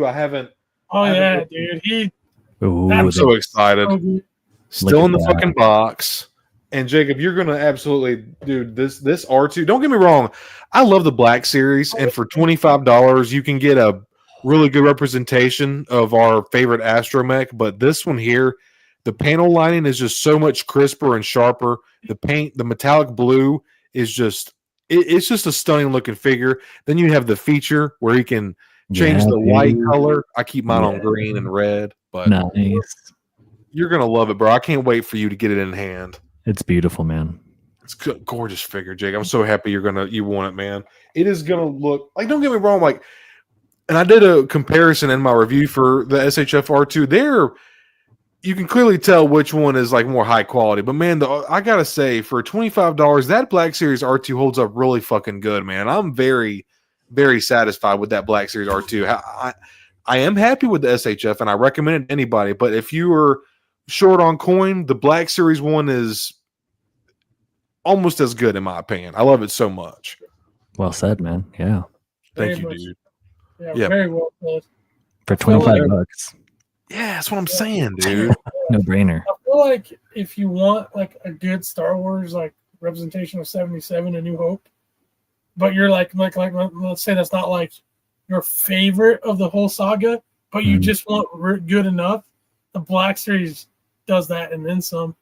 Absolutely. But like if it's one of like if you want the overall the best of that scale, mixed up like because Black Series like the Chewbacca we were just talking about, but for 3PO, and it's like mix them together, like the new old man bin that's coming out by SHF with the cloth goods. Yeah, like that's obviously gonna be like for my display. That mixing and matching is so nice that we can do that. I'm so glad the lines like mix very well together. Good. Yeah. They do. But I always give Hasbro props that over the years they're trying to like make that gap smaller and still keep it way cheaper than the import cost, but like SHF recently, especially with those two figures and Vader and the Trooper, like they're like, it's like you were talking about earlier, Cody, people in your circle, it's good to have a good competition, like a healthy competition. Yes, dude. Make the people around you better, right? So it's like, exactly. I like that we're seeing that, like, oh, they're aware of what that guy's doing. We can do that, or we can make it, Yeah, and so we, as collectors, we're reaping the rewards. Absolutely. But I was going to say, you had said something about I remember when Jacob, do you have the Glavis Ringworld Mando by chance? That one was kind of hard to track down. I don't have that one, man. I should have snagged it when I had the opportunity. Yeah. That one was so hard to get, but I remember when that one came out. If I ever see it, I'll grab it for you one day. You never see it anywhere, dude. But if I see it at a comic shop, I'm gonna snag it for you. Oh, bro, hell yeah! That one, dude, with the soft goods cape, you can put the jetpack on. The paint looks great, but like, I remember when that Glavis Ringworld hit our hands, and dude, people were putting it in the same conversation as the SHF. That's a big deal. Now, clearly, the SHF is way better, of course, but for the Black Series, I think so cool. I was gonna add. So you have a rebuttal to that? Yeah, no. You think the Black Series is better? So the Black Series is way better than SHF. Okay, wow. Mafex Mando is the Ultimate. standard. Yeah. So Okay. I mean, the SHF one is still cool, but like I've owned some SHF, granted they're the older ones, but I've owned some of the SHF ones, and like, dude, the Glavis Ring World utterly destroys it. In my opinion. Destroys it? That's a strong word. All right. Yeah, it is just like fundamentally the way it moves, the articulation, and the look, are just all better. And for what you get, all the accessories, but so like you take that out of the equation. Let's put Black Series Mando right here. Yeah. Now you have SHF versus Mafex. Like Mafex was like, no, this is how you're supposed to do it, guys. Yeah. Mafex 2.0, mind you, the original one not that good. Okay. See, I feel like SHF would have been good, but they made it. They were one of the first ones to make that look of that Mando, and it was when they were still the articulation was still a little older and not like to where it has been over the last couple of years. And then Mafex kind of like stepped in and went, yeah, no, we can do that better, guys. And so like if you're paying that money, and at the time they were neck and neck money. Well, now Mafex has become even more expensive. Yeah. So there's that aspect. Yeah. But again, I should say that's just my opinion. Like I've never held the most recent SHF one, but just from what I've seen and when I have that Black Series and Mafex, like, and the reviews I've seen on the newest SHF one, which is 3 years old now, I think. Yeah. So like it just, in my opinion, looks like it destroys it. Now, again, that's my opinion. If you think it's better, that's like, I haven't held it in hand, so I would take somebody's word that's actually played with it. Yeah. No, I haven't. No, I think you're kind of arguing my point. I haven't had the SHF in hand, and I feel like for $25 though, and I've watched some reviews of the SHF. I would, for you to say it destroy. I trust your judgment, Fig, because clearly you know what you're talking about. You've been collecting for quite some time, but like the Glavis Ring World, dude, like the Black Series, like to hear you say destroy just trips me out. But like it just further validifies how I feel, because I just feel like, man, for $25 and for it to be better, if not equal to just the fact that it was in the set, because Jacob, this might have been before the time you were collecting, just because it was like 2023, 24 when we got that Fig, 23 maybe. Yeah, I think it was tail end of 23. Yeah, something like that. I think you're right. But dude, Jacob, people were literally comparing the SHF, which is a $60, $70, $80 figure, to the Black Series. Like that's kind of wild, bro. Yeah, it's just a testament to Hasbro. You know, they really did something. Absolutely. What's up, Nasser? Hope I said that right. Thank you for stopping by. And real quick, I did want to say, Connor, thank you so much, brother. Love you, dude. Thank you very much. Real quick, I did want to plug there's only one King TVC. Knowing damn well the superior scale is 6-inch, baby. But Connor, check out Connor Calrusso's review of the Bantha, man. Yeah, put those toys away. But no, seriously, thank you so much, bro. Thank you all. Real quick because we are getting towards the end of the stream here. Y'all know towards the end of the streams, if I remember, I like to go through and just thank everybody for the super chats. It's the best way to directly support my channel. And I get giddy every time just knowing that I have channel members. So just thank you all from the bottom of my heart. I appreciate each one of you in Clan Stoned, and just appreciate you, Fig, you guys, Jacob, as always, man. I know I can depend on you. And Fig, it was a long time coming, man. I know we've said it before. Broken record, I know. Great time at ICC, great conversation. Had a great feeling about your character, man. You're just very chill, and this is like I said, long time coming, man. So I'm glad we could finally make it happen, dude. And it's been really fun learning, dude. I learned so much, dude, and I really enjoyed and I'm sure Jacob feels the same way. It's because obviously, we're kind of yapping about Nanmu or Black Series or the same stuff. So it's really nice to kind of step outside your comfort zone a little bit and like Joy Toy, even Hot Toys, But just thank both of you guys for being here. Vig, thank you for the different knowledge and everything, man. I want to go till 3 hours just to make it an even stream, but just wanted to give my wrapping up thoughts and just thank the chat for being here and all the super chats tonight. It was a great stream. Had such a great time tonight. But Vig, you got anything you working on? Anything, any kind of shoots or figure pictures you have in mind? Like, I know you kind of like to. I've seen where you post pictures of where you kind of go out and shoot out, like I guess what would you call that? Field shooting, you know? Or like Or like outside. like outside, yeah, like outside shooting. Like not. So I used to. Nowadays it's pretty much in my room. I have all the lighting, more control. I have table setups. I have a giant tote of props. I have. It's just a more controlled environment.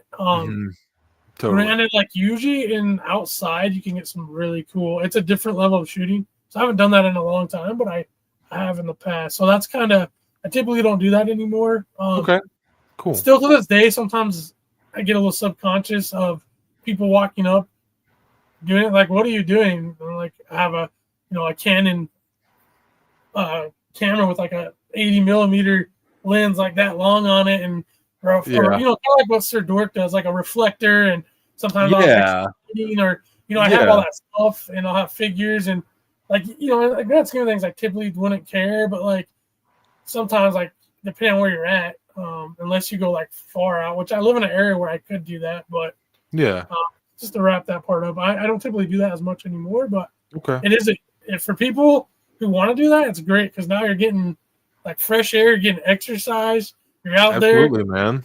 You're having fun at your hobby. So it is really cool to see people.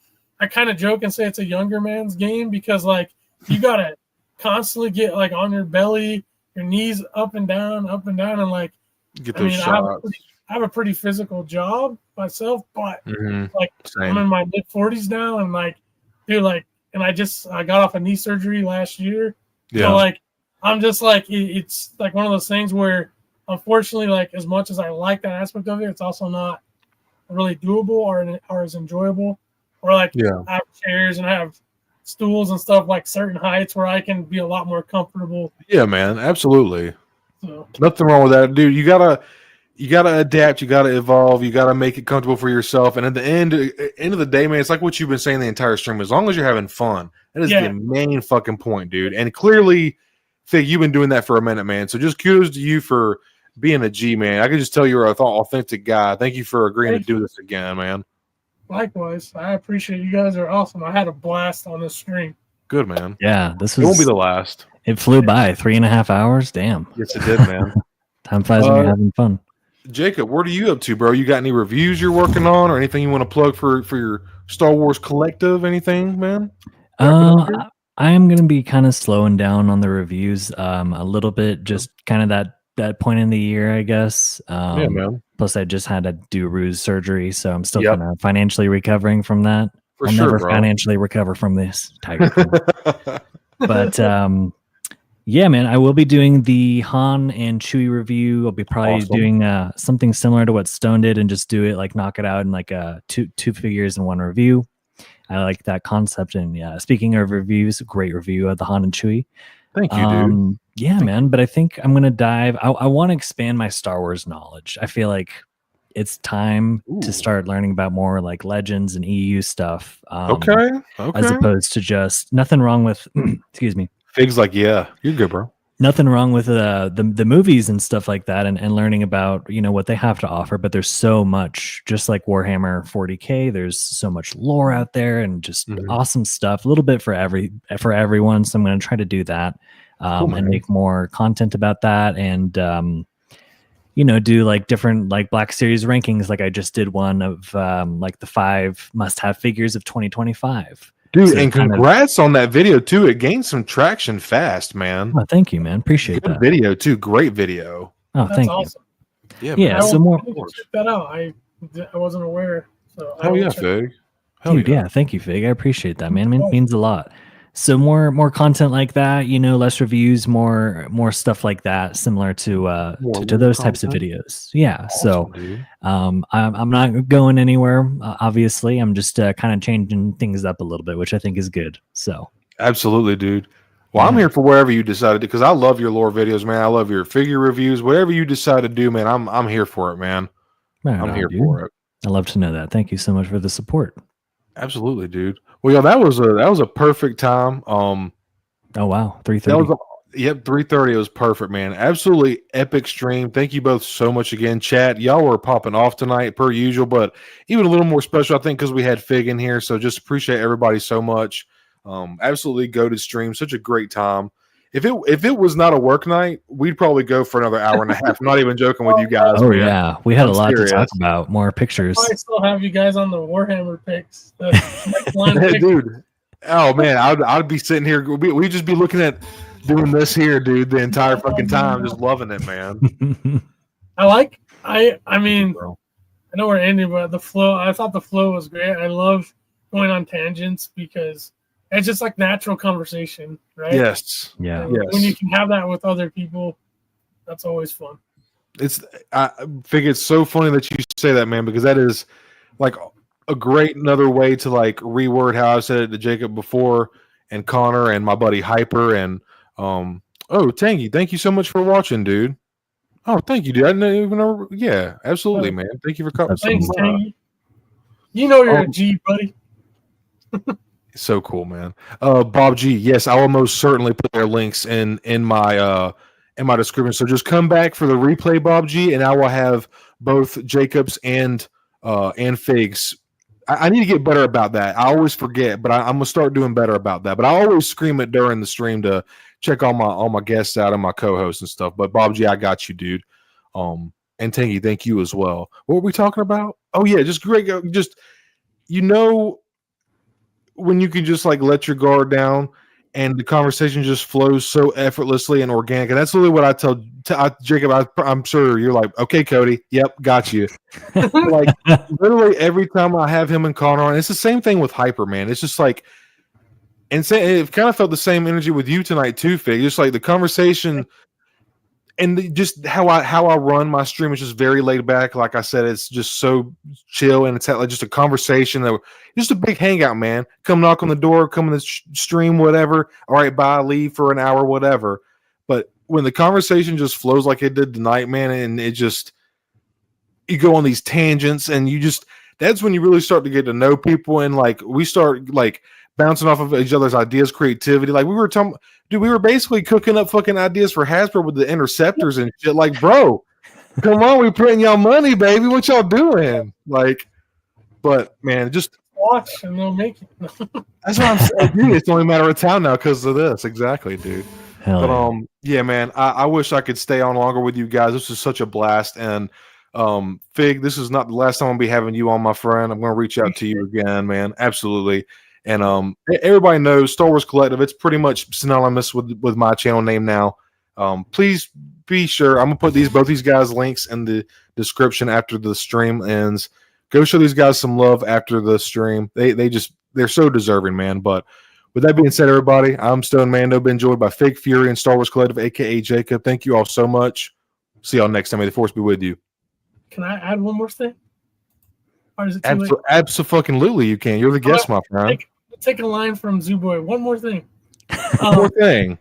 Make me big. Quick, I'm gonna plug something real quick. If you're all familiar with Tommy, Blitz Transmission, Tommy. This Sunday he does a live stream once a month now. I'm gonna be on. He gets a whole bunch of different perspectives from different collectors. We did his first one last month. It was a blast. Awesome, man. Cool, Fig. I don't want to speak for him or anything, but having you guys on there as well at some point would be amazing. But like I just want to promote it. It's this Sunday, and also shout out to him. He's been campaigning hard for that lat. So people of the lat, they're on it. Like check out his streams. He's doing a lot of cool stuff with that, and I've known him for a long time. So he's a cool guy, and just shout out to all my friends in this community. Out of the basement, both Nate and Justin, Tangy, freaking Wilbon, Coffee, Zoo. All the guys that I've talked to in Discord, you guys as well, getting to know you guys here. So just shout out to all the people I've made and all the made friends with and all the people I've watched this stream. So thank you. Nice. Hell yeah, dude. Well said. That's awesome. Yeah. All right, check out Tommy's channel Sunday, everybody. Yeah, please do.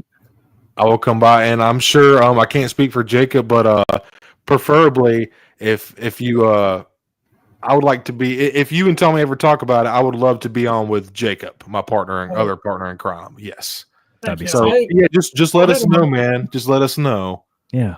Yeah, like I said, I don't want to speak for him because it is his channel, but I'll definitely. I talk to him daily, almost, or every other day, or stuff like that. So yeah, I'll throw the ball at him and be like, "Hey, man, I feel like you guys would add to the conversation." Awesome, Not only that, I think it would just be fun in general. So he had hit me up a couple months ago and asked me if I wanted to be on a stream, but it was just bad. My grandfather's birthday was going on. It was just not the great time. It was also my brother's birthday, and it was just not a good time.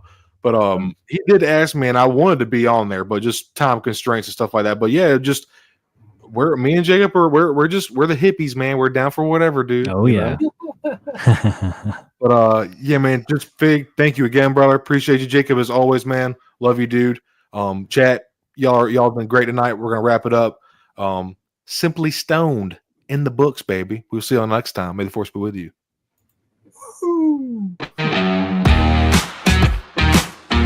Everybody have a good night. Thank y'all. Yeah, everybody.